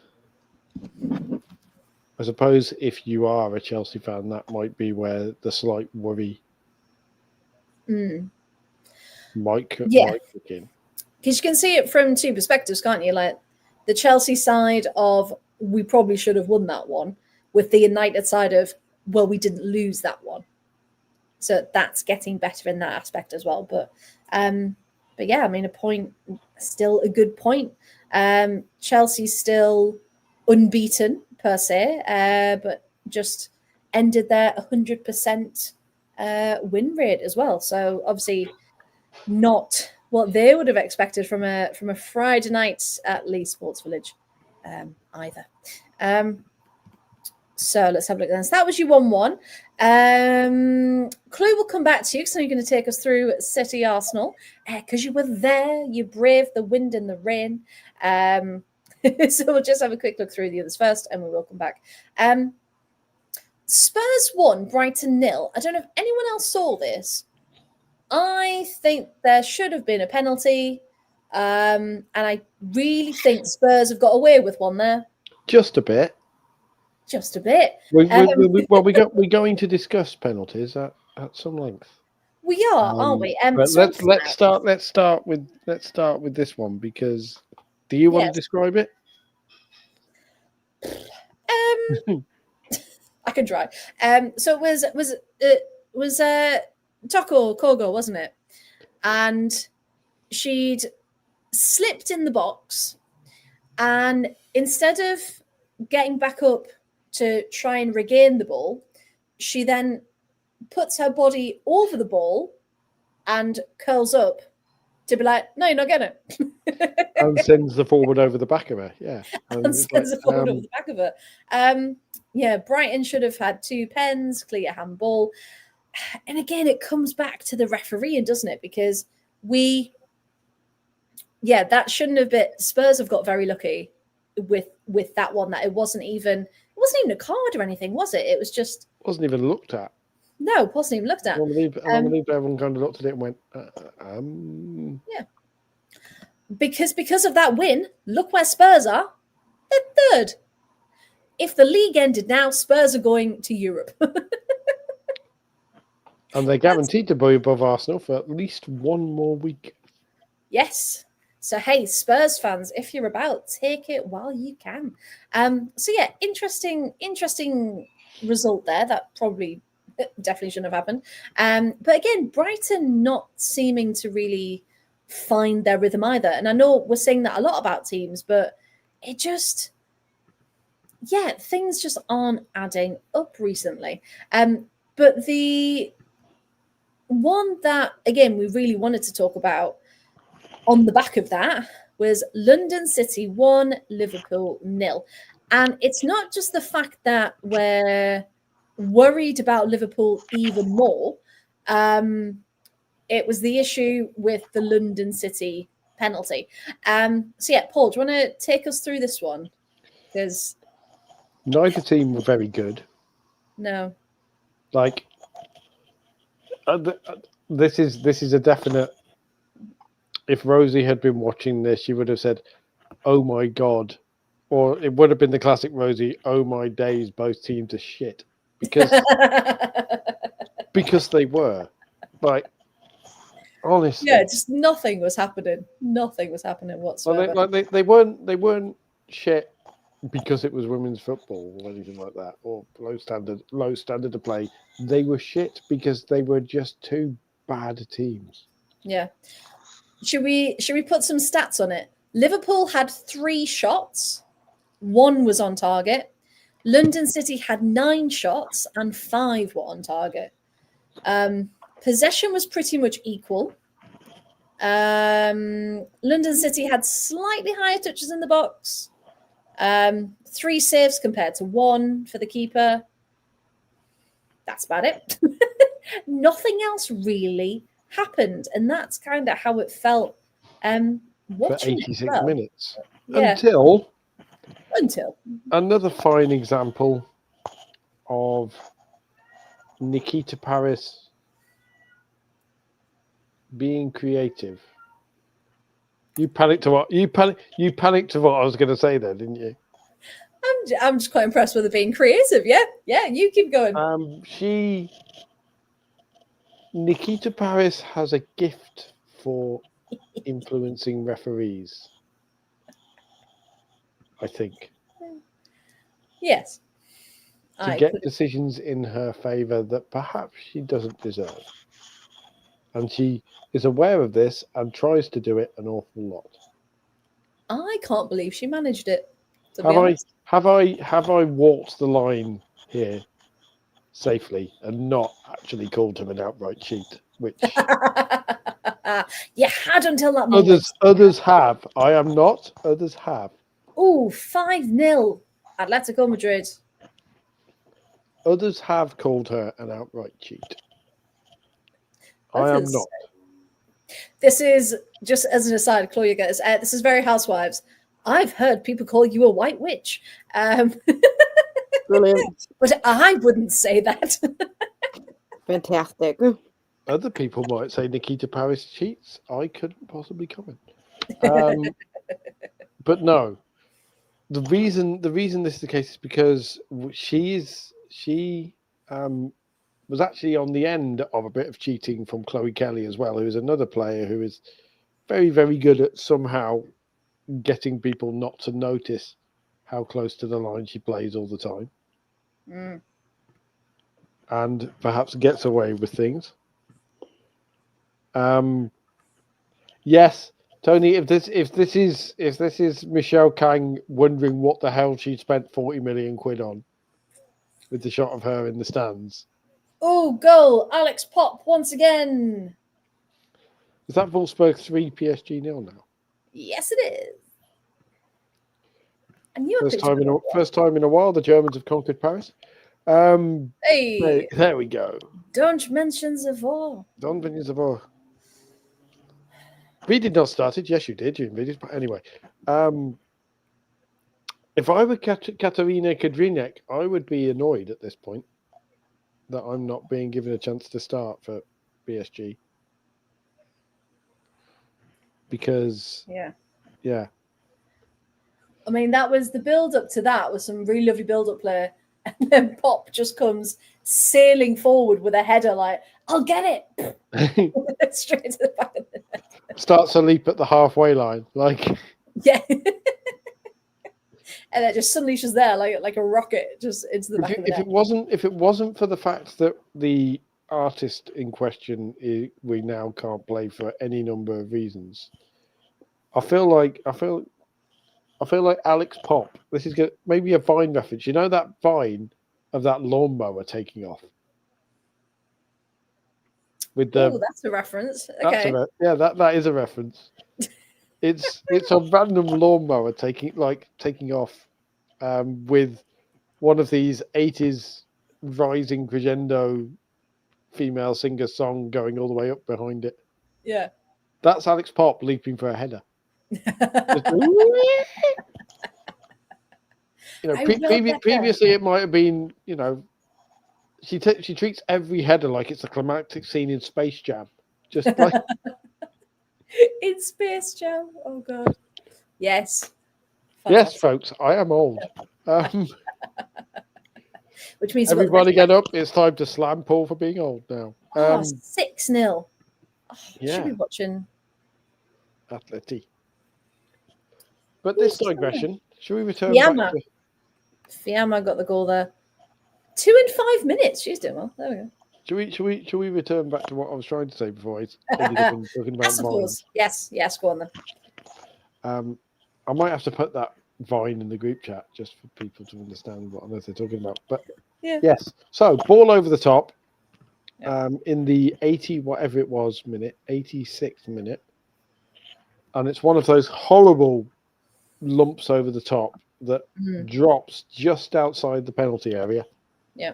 And so the forwards coming flying through to chase it. The goal is like, I've got to come out and get this because there's no centre back anywhere. And then Nikita Paris got a penalty for a studs up challenge and kicking Borggreffer on the ankle. No, on the thigh, like a thigh high challenge. I don't know how that happened because people are saying, "Oh well, the keeper didn't get the ball; she collided with Paris." But Paris's studs were up. I mean, she did get the ball. She did. I thought she did. So when people were saying, "Oh, she did," I was like, "Oh." Oh, there's a VAR check going on. I'm assuming for a handball. Oh, back of the shoulder. It finished 1-0 at United. Full time? Full time 1-0. Full time 1-0. Man United are winning the Champions League, boys, girls, and theys. By 1-0. There you go, Sam. You can clip that bit and go, who says we're not nice to United? Oh, she's given a penalty. Oh, I think she is. Yeah, penalty given for Wolfsburg. This has not been PSG's night. The VAR check was against De Almeida. And just as the ball's bounced, oh, Alex Pop's having a fight. It's just the casual, oh, Alex Pop's having a fight. You know when, and we've seen it in the Euros, you know when Alex Pop gets quite angry and quite animated? The camera just cut to her. And I was like, oh, she's having a discussion. No, she was having a good fight. I think it was with Basha. I didn't quite get who it was with. But then Mary Earps has gone over and she's like, you're all right. Calm down. It's all good. So yeah, Wolfsburg pen. No, it wasn't taken back. It was Koshawi. Will it be an Alex Pop hat-trick if she scores? No, I think she's only got, let's have a look. Got the one. I was confused. I thought she'd scored more because of her reaction, so maybe she just got an assist. Bear with. Because now, really annoyingly, the score thing, when you go on Google and search she takes it and scores, and that was Minga. Excellent. Minga. So it was a Groningen own goal. Pedemos, then Pop, and then Minga with the penalty. So there we go. And this penalty was actually a penalty and worth giving, as opposed to yes, it was. Oh yeah, it was in the middle of City getting their first win. Yeah. So the ball's kind of bounced to De Almeida, and it's bounced kind of under her elbow and then the shoulder. So it's like as she's gone like that, it's bounced up under her. So yeah. So unfortunately, still less dubious than London City's penalty, which. Yeah, and again, that one you can go, yeah, okay, it did hit her arm, fair enough. So we will get to it, yes. So Paris has gone in, studs up.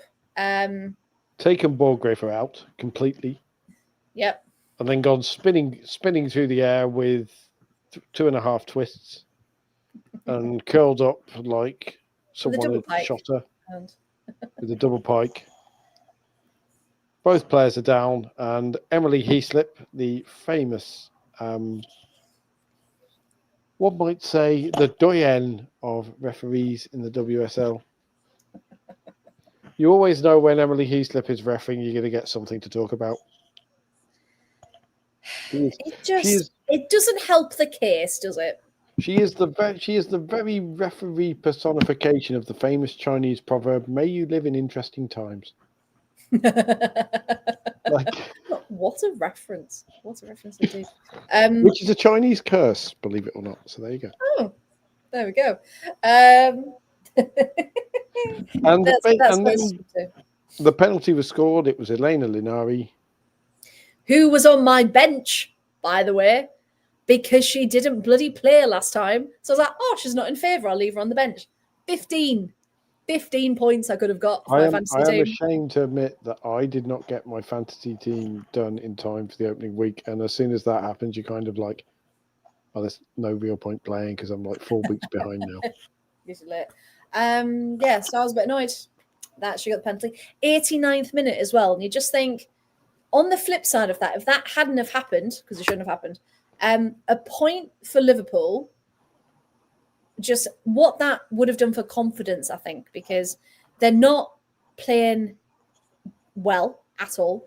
And that affects your team, doesn't it? When you just think nothing we're doing is going right, what's going to change? I mean, honestly, if I were Chloe, Chloe we'll have Chloe talk about Everton shortly. But if you look across Stanley Park, you've got to be sat thinking there, but for the grace of God.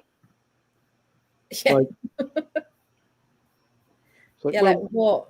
What can I say? Everton aren't having a great start, but it could be worse.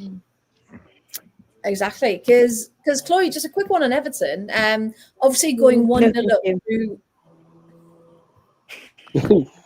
Are you just like, no, we're not talking about it?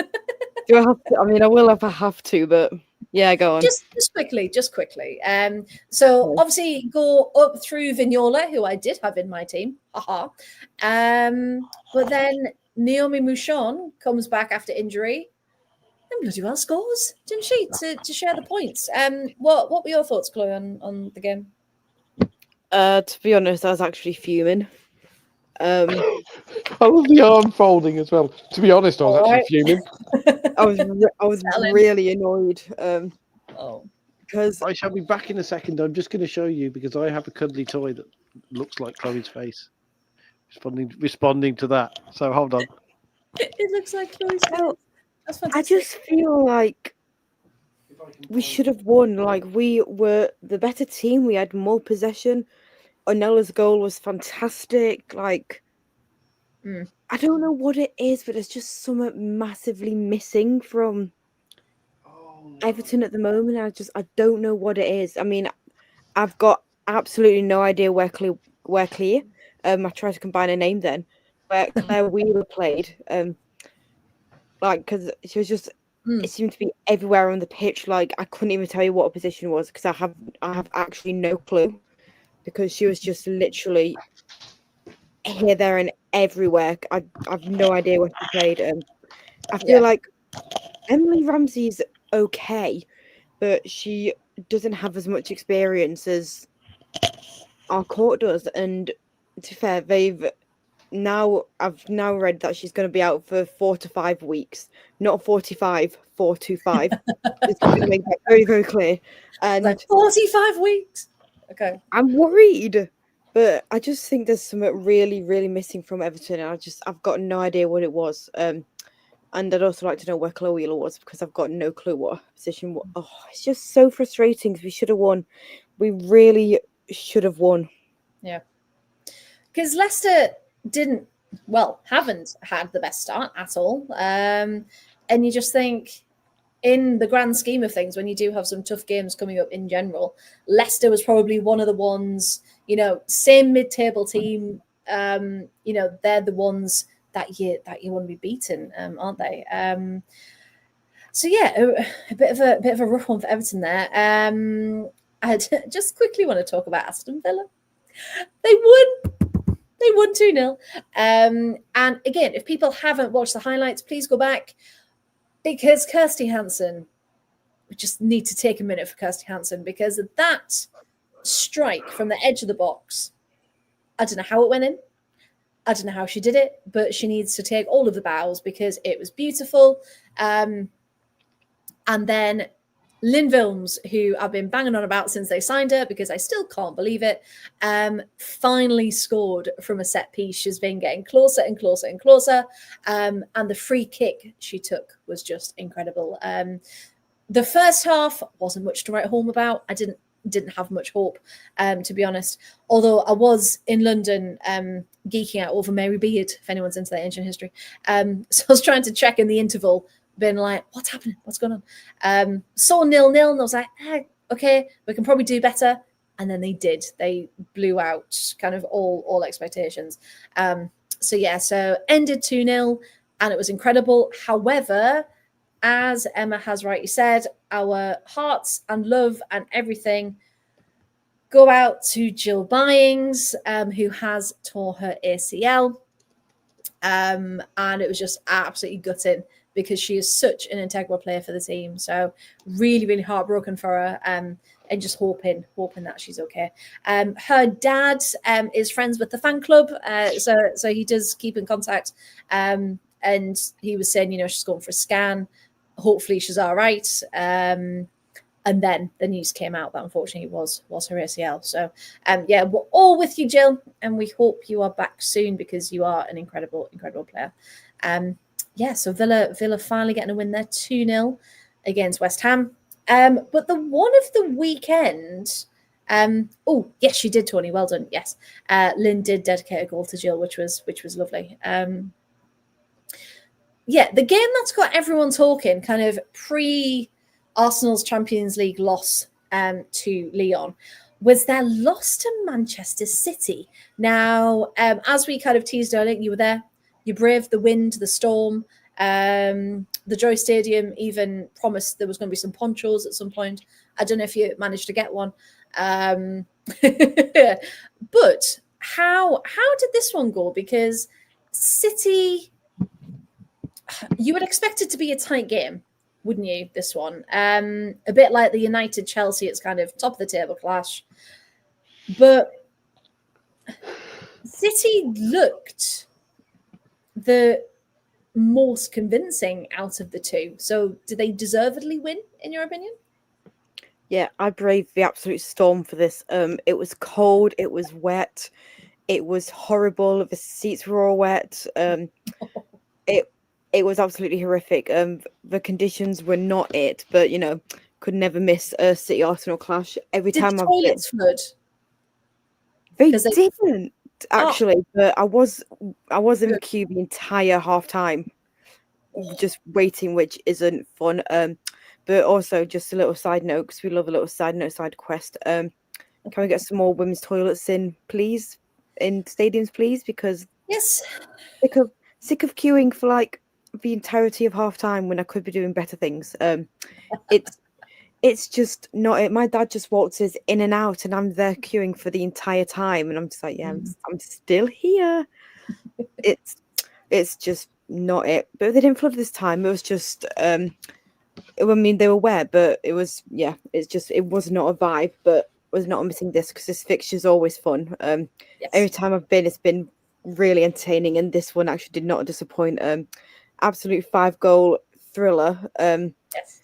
Benet's last minute goal. I'm so torn with last minute goals because as a fan, I absolutely love them, love watching them. But then as a journalist, they annoy me a little bit because then you've got to rewrite the whole thing. Yeah, and it's not it. But that was ridiculously entertaining to watch, and it happened like right in front of us as well. So we were like, yes, please, this is absolutely fantastic.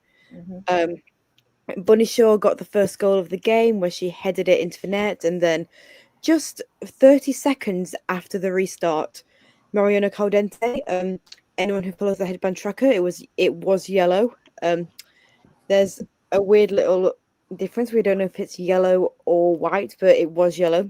Confirmation for that. She got the equalizer 30 seconds into second half, and it was quite entertaining, to say the least. But then City had way more opportunities. Shaw was incredible as always. She caused so many problems. But she is also pretty decent. Like her pace, how quick she is. She's incredible. Kirsten Kasperai, she's now 3 for 3 out of player of the match.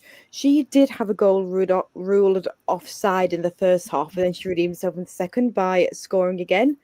And also, who else but Chloe Kelly could score against her former team? Her celebration did annoy me a little bit, but you know what? That's a different thing. That was with literally 10 minutes to go on 80 minutes before, Benet literally got the winner for City in the I want to say like 93rd. I want to say Benet was 88th, I believe. it was so nowhere near. Great. I'm gonna blame near the end. Near the end. I'm gonna blame To be fair, you were probably finishing off your match report at that point. Like, I was on my dad's. I was probably absolutely freezing with hypothermia at this point. Like, I can't even actually describe how cold it was. It was genuinely one of the at that point. It was one of the worst games I've been to in terms of weather. In terms of entertainment, 10-10, but for weather-wise, it was not. It was not it. Were you not feeling the joy at the joy? No, I wasn't actually. I wasn't feeling the joy. The joy. It was cold. It was wet. It was windy, and it was not actually a great time. It wasn't great weather here at the Joy Stadium. Chloe? What did you think about? Because there's been a bit of discourse again about Chloe Kelly, kind of the celebration, scoring against the real team, blah blah blah, but also the badge tap after she kind of took out. Was it Wabi? Tripped over and. There's been a lot of discourse online about why you're tapping your badge when you've just fouled your former teammate. Just a bit strange behaviour. Just wondered if you'd seen it, if you had any thoughts. Yeah, I did see it. I mean, I didn't originally see the foul because we were on like the opposite. We were on the other goal side to where she was, so I didn't see the foul originally. I just saw the goal. And to be honest, I normally don't mind the badge tab. It's the way she stood in front of the City fans screaming like my club, which I find a little bit disrespectful because, City, before she did have that big fallout of Gareth Taylor, City were actually quite good to her type thing. Like, it was only in the last year it kind of went a bit wrong, but City were really good to her up until then point. So I did find that a little bit like disrespectful, but also what she did afterwards, with replying to like people's tweets and stuff with the photo of her with Champions League medal. I'm just a bit like, oh, that's not great. I know there's a bit of banter between everyone and that, but I'm just a bit, I don't know if I'm just traditional in that way, but I'm just like, yeah, no, not a fan of that. And I also just thought the line's a bit blurred, isn't it, between banter and the lines banter and I think there's a strong line between like cocky and confident, and there's also that line between like banter and again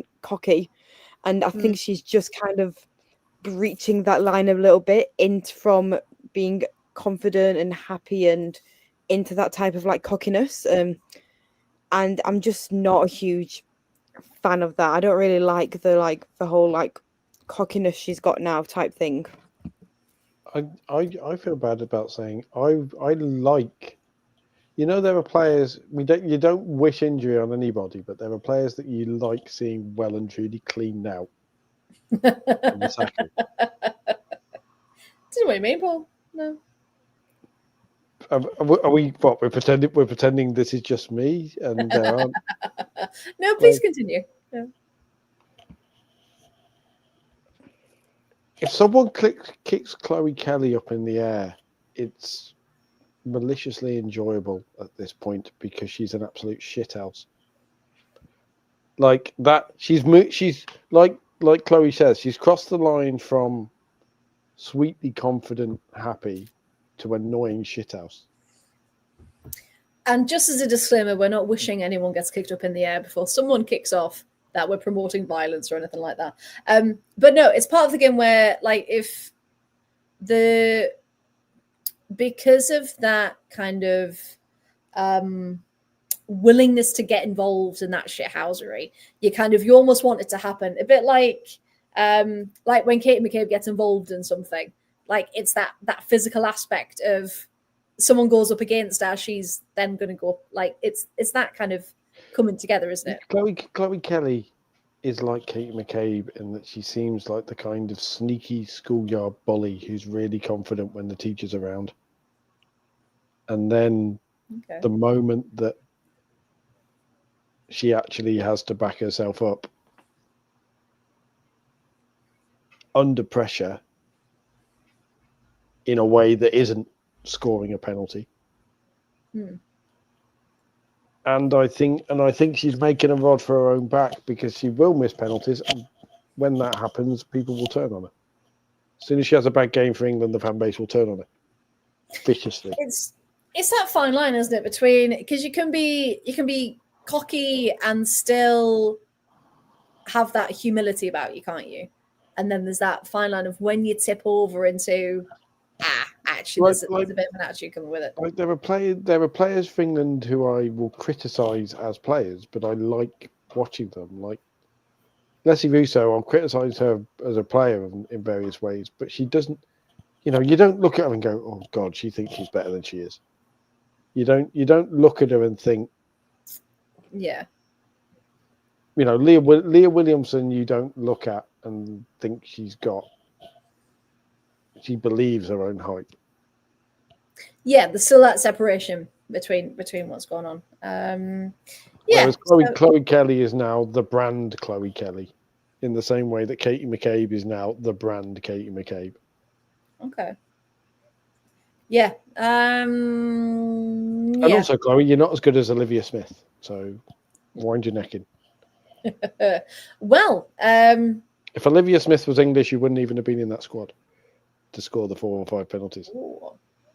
Yeah, imagine if we had Olivia Smith for the Lionesses. That'd be incredible. Because in that game, so Blackstenius came on 68th minute. Mornham didn't come on till 80th minute. Beth Mead about 70. Cara Cooney-Cross 80 minutes. Chloe Kelly 70 minutes. So quite late subs considering what was happening and how the game was going, and I think that's kind of echoed across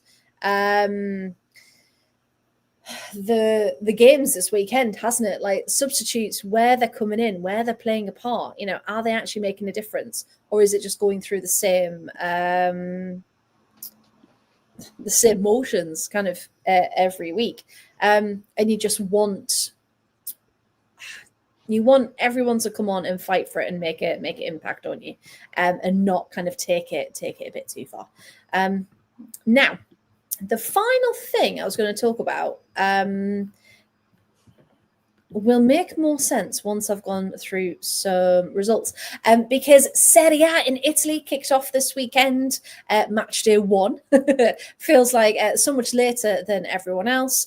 But they've already played their League Cup, so that's already out the way.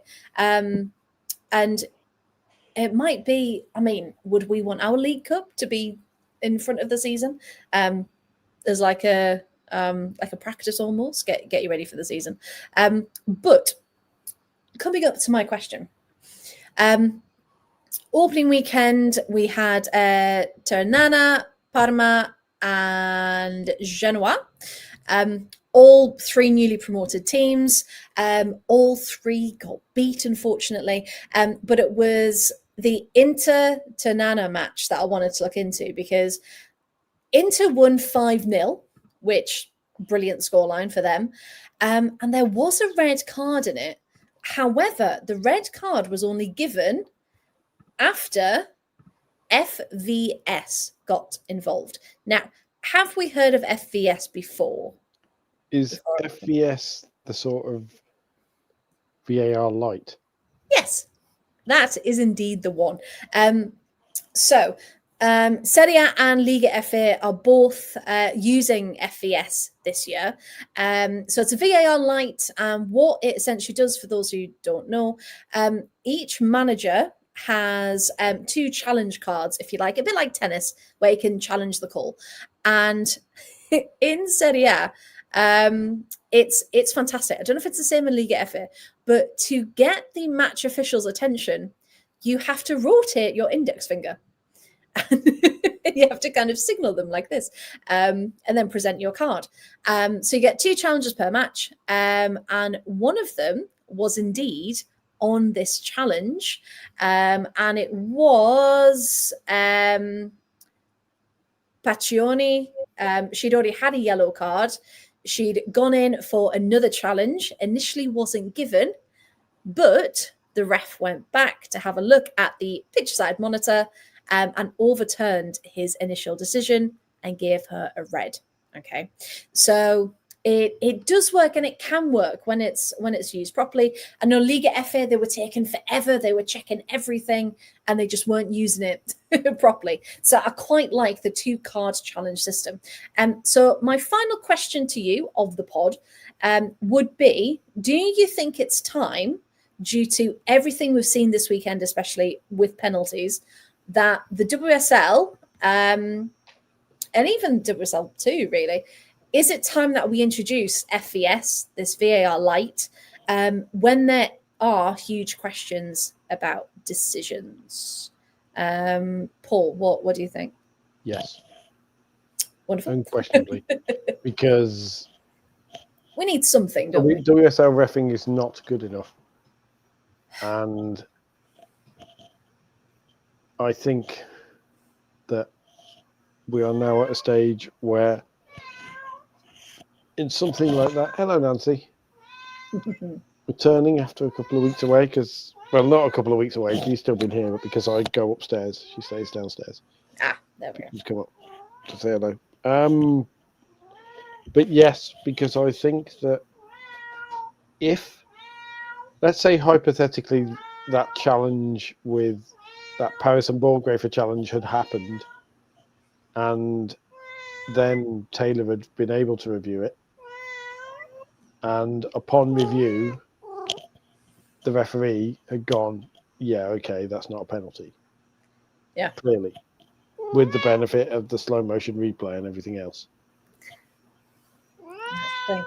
And is anyone really complaining, realistically? Especially with the still shot of Paris going in with a studs up. And that's the thing, and because we're seeing leagues made on a single goal being a difference, or goal difference being the difference, and you just think we need something else to kind of support the refs. If these things are happening, this can only help out and give them another chance to look at it.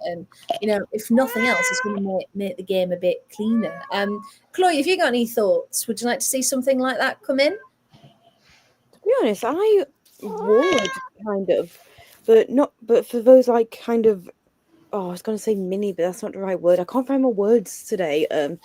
But those like minute challenges almost, the ones that you don't necessarily catch straight away, but the ones that could be a very big split decision type thing. So I'd quite like to see it. I think it would really shake things up, and then you could see things that you don't normally see, and it could be a huge advantage for teams that don't always get the decisions, if you will. So I'd be for it. I think it'd be interesting to see how it works, how it would work, what it would do to the league, or switch everything up. I'd like to see it. No, I agree. I'd really like to see it. And again, I believe I'm right in saying that your 2 challenge cards, but if you get the challenge correct, like they do with turn or something, you get to then keep that challenge card, I believe. So I think it's good. I know there's some issues with it taking quite a while, but it's the first time it has been used in those leagues. So if anything else, I don't know though. I think in American sports, if you watch American sports, you're more than used to the idea of coach's challenge, because in the NFL they have 3. You have 3 coaches challenge a half if you want, and if it's upheld, then fine. But if you lose your challenge, then you lose the timeout to do it, like the ability to stop the clock, which is far more tactical in the NFL than it is in football. But I don't know what the equivalent would be in. I suppose in football you could say something like, right, if the challenge is upheld, then fair enough. If it's not upheld, it's a corner to the opposition. Because okay. So then that would stop people just kind of. so that would stop people just willy-nilly doing it, because a set piece, an attack, because you give away an attacking set piece. Yeah. Would it depend on what the call was made for, though? Because if it's a cynical challenge in midfield, would a corner still be? Yeah, because Okay. yeah, because it would stop people, like you say, it would stop people willy-nilly challenging it. If it's a cynical challenge in midfield and you go, I want a yellow card for that player, Yeah, or possibly a red, because the challenge with something like this, with the cynical challenge, would be right, yellow card, or you get the kind of severity of the challenges you're going to be making them for aren't just going to be your bog standard fouls. yeah, they're going to be big ones. They're going to be cynical challenges. Grimson, can the challenge throw away to left weight to the ball? I think they can alert the fourth official as soon as they want to make it, and then it's down to the ref to then look at it as soon as they can, essentially. And so it's a pretty quick turnaround, I believe. Because if anyone does watch the highlights of that Inter game that I mentioned, I think Paccioni, there's the foul. I think the player stays down for a little while. I can't remember who it was against. Because it might have been against her ankle. And it wasn't given, but I'm sure, thinking about it now, she'd actually got the back of her boot and our studs had scraped the back of her ankle. And you think, yeah, that's naughty. That needs another yellow. Because I think if you give away a penalty by getting it wrong, people would never challenge. But if you don't put a penalty on getting it wrong, then it will be used frivolously. So yeah, there needs to be that. If you've got something like an attacking corner for the opposition, which I think their goals are scored from something like 15% of corners or something like that. Mm. If the challenge is right, if I get this wrong, there's a 1 in 10 chance I'm giving up a goal. Yeah. It's enough that people will still risk it, but have to be something. There's jeopardy. I don't think they have anything like that in place, but I will research and find out. So then, last bit's last. So this is how the table stands at the moment. Then, so as it stands, Chelsea, City, and Spurs are getting Champions League, should I say? Sorry, football next season. Then we've got United, Arsenal, Brighton, London City in 7th, Villa in 8th, Everton in 9th, Leicester in 10th, and Liverpool and West Ham, the only teams to not pick up any points yet. But West Ham, minus 14 goal difference. And I know I focused on the Villa win, of course. But yeah, West Ham are just... I don't want to say they're a sinking ship, because I do think they have some very good players in their side. But I think if people are calling for managers' heads, I can see that starting to come now with how much of a difference it's been from last season. So I think the win tonight will hopefully give them a bit more confidence. But yeah, I am quite worried about West Ham. Well, the combined records of them are 9 games, 9 losses, and a combined goal difference of minus 21. It's not great, is it? It's not great. For context, West Ham played Liverpool on the 13th of December as well, so it's not even a what they could be most of the way down by then. They could be 7-8 points back. Yeah. Could that even be a decider of that relegation spot? Who knows? Who knows indeed. But the final thing we'll do tonight, some predictions for the weekend. So let's have a look, shall we? So again, we'll do it as usual. Get involved in the chat as well. Put your thoughts in. But yeah, we'll just shout out who we think. Villa, Leicester. Villa. I hope so. I hope so. Leicester are proven they can be quite tricky. Leicester also got the shock win last season Hopefully they don't do it again. Yeah, it has to be a win. It has to be a Villa win, but I can see it being a draw. Yeah, no, I agree knowingly. Leicester can unfortunately nick points, as we saw with Everton. Okay, Chelsea Spurs, first versus third. Spurs. Oh, imagine the head loss of that one. I mean, it should be Chelsea. I mean, do we think this is going to be a bounce back game after disappointment at 20 tonight, or? Yeah, I think it's going to be Chelsea. Yeah, Graham's saying 3-0 Chelsea. What do we think about all of them being on essentially at the same time, by the way? Because stupid idea. I'm annoyed by it. I hate it. Hate it. And the players said in that video, didn't they, Chloe, that they didn't like it either? Yeah, but I don't know what it was for, but like Caitlin Ford, Kyra Cooney-Cross, and Steph Catley were doing like a hate it or rate it thing. And they all said hate it was proper. And I'm like, do you know what? Same. It's like, yeah, no, we hate to have kickoff. And especially like, because Sky was like, hey, we're doing multi-view. It's like, yeah, that's nice, but like too much at once. So yeah, you can also do multi-view at 2:00 and it won't make any difference. Yeah, exactly. Just stagger them. Tony's gone for 2-0 Chelsea. 2-0. I am going to say Spurs. Spurs. I am locking in a prediction of Spurs beating Chelsea. So 1-0. 156 in the podcast. If anybody wants to either praise my genius or mock me next week. Hopefully the genius. Okay, London City, West Ham. What we thinking? Oh my God, it's the gonorrhea game. Isn't it? Just game that football forgot. That's going to be like a 1-1 draw, isn't it? That's going to be. Although Tony's gone 2-0 London City. Probably West Ham are so bad that London City could win that. West Ham by 5. Hey, you never know. They scored 2 tonight. They might get a few more in at the weekend. I mean, out of the 2, I'd like to see West Ham get some confidence back, but can also see it being a 1-1. Right then, Everton, Man United. Is this at the Big Dick, Chloe? Yeah, it is. Is that the Big Dick? Hey, they've got a win, haven't they? At the Big Dick. Oh, I don't know. See, I think maybe United. No, it's just like I'm over this.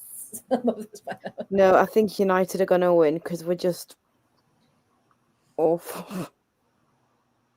Oh, Chloe, you sound so sad. If it isn't the Big Dick, it's time for Everton to stand up and be counted, isn't it? Man, it's by the water, so I'm going to be freezing again. I'm going to have round 2 of storm, no storm, just cold. We'll just send you loads of jumpers and hats. The only positive I've got is that they've got the famous Everton donuts. And that's all I've got going for me. You'll have to get yourself double portions to. What do they have, like blue jam in them or something? No, but just really nice. And they've gone viral, but that's all I've got going for me with this team at the minute. If Everton beat Man United, it'll be very, very funny because we can add another chapter on the season montage of being an Everton fan for Chloe. Because we've got the first nosedive. We need the back up the other side now. Yeah, we need the redemption arc already of the club. Graham's gone 2-1 Everton. There you go. Everton need the results. And Chloe, very important question: will there be an erection section at the ground? Bloody hope so. There's a definite standing section. Oh, again. We're all adults, everybody, and this is award-nominated content, and we're making dick jokes about. Don't worry, we're nearly done, everyone. We're nearly done. This is what delirium looks like. Right, Arsenal, Brighton. Arsenal, Brighton. Arsenal. Yeah, again, another must-win for Arsenal at this point, if nothing else, to get some confidence back. And finally, we've got Liverpool, Man City. Oh God, Man City. That one's at Anfield.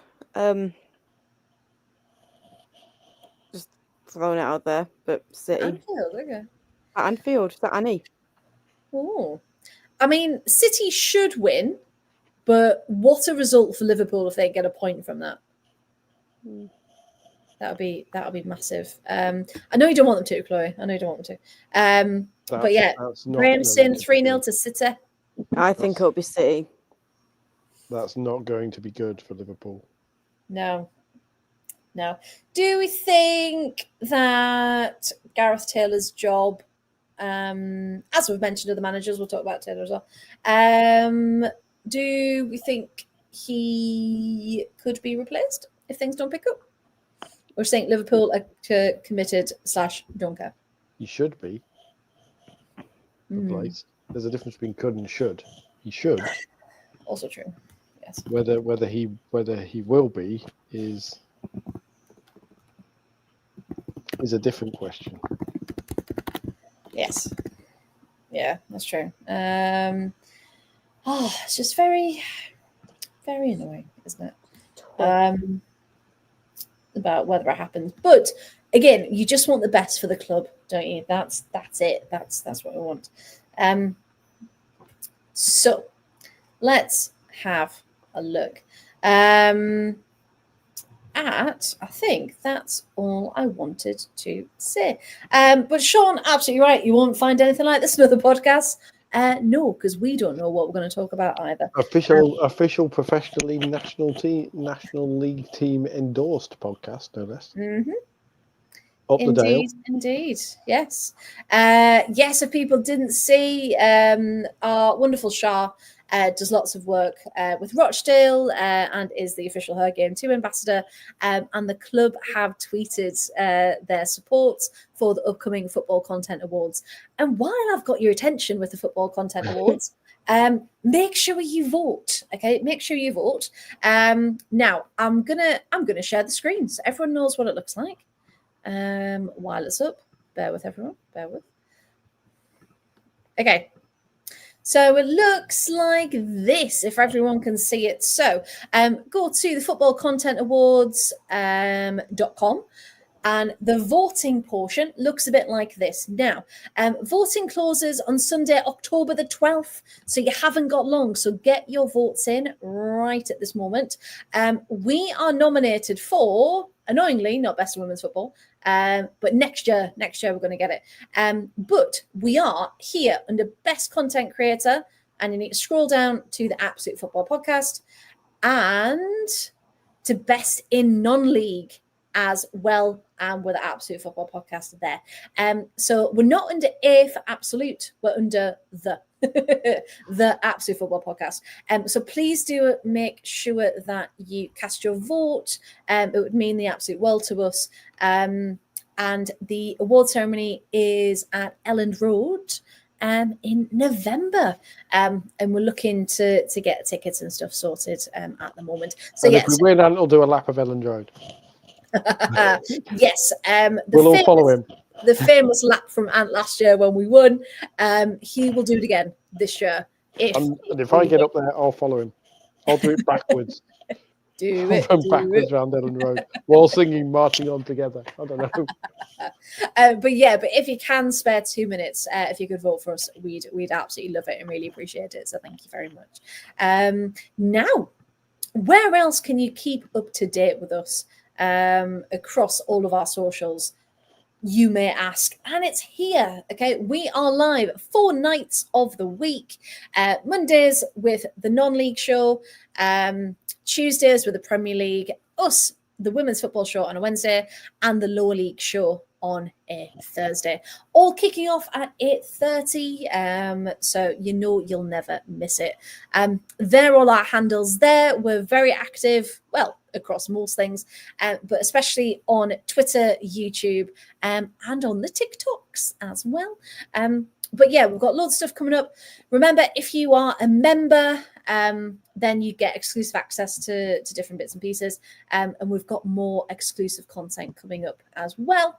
But yeah, if you search Absolute Football Podcast across your socials, you will find us. So please do like and subscribe if you haven't already.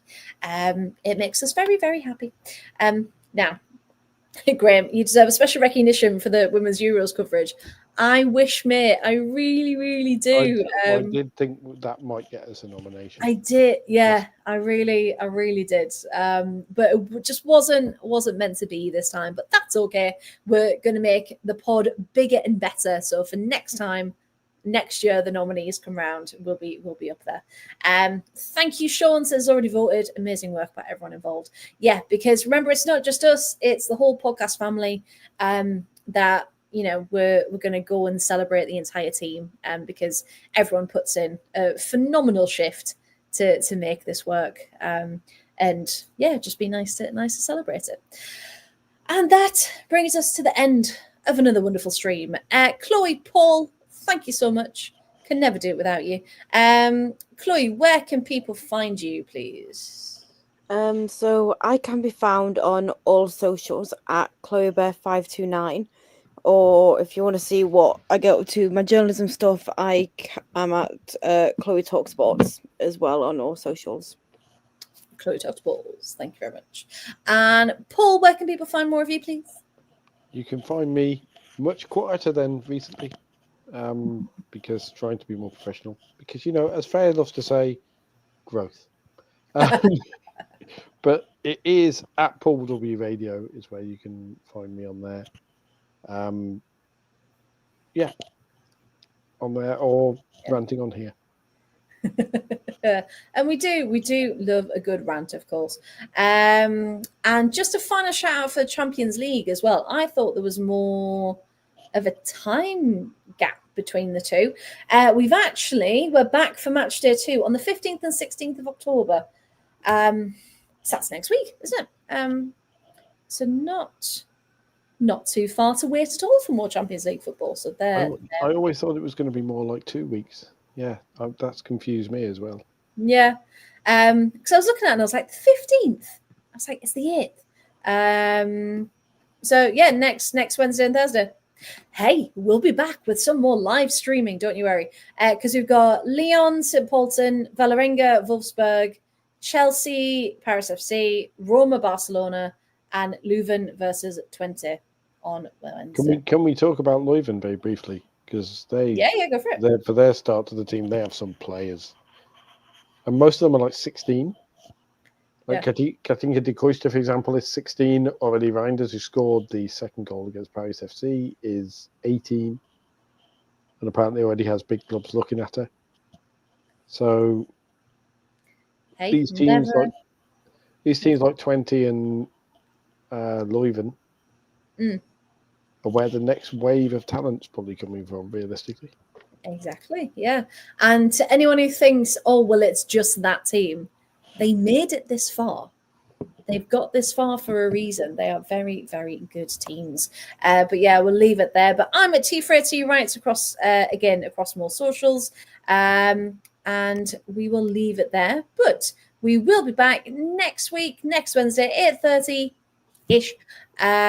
Although we were on time tonight, weren't we, Chloe? We were on time at 8:30. So let's continue a good thing and let's do it again next week. But yeah, thank you so much for everyone getting involved, who's watched, who's listened, and we'll see you again next week. Good evening. Thank you, and goodbye.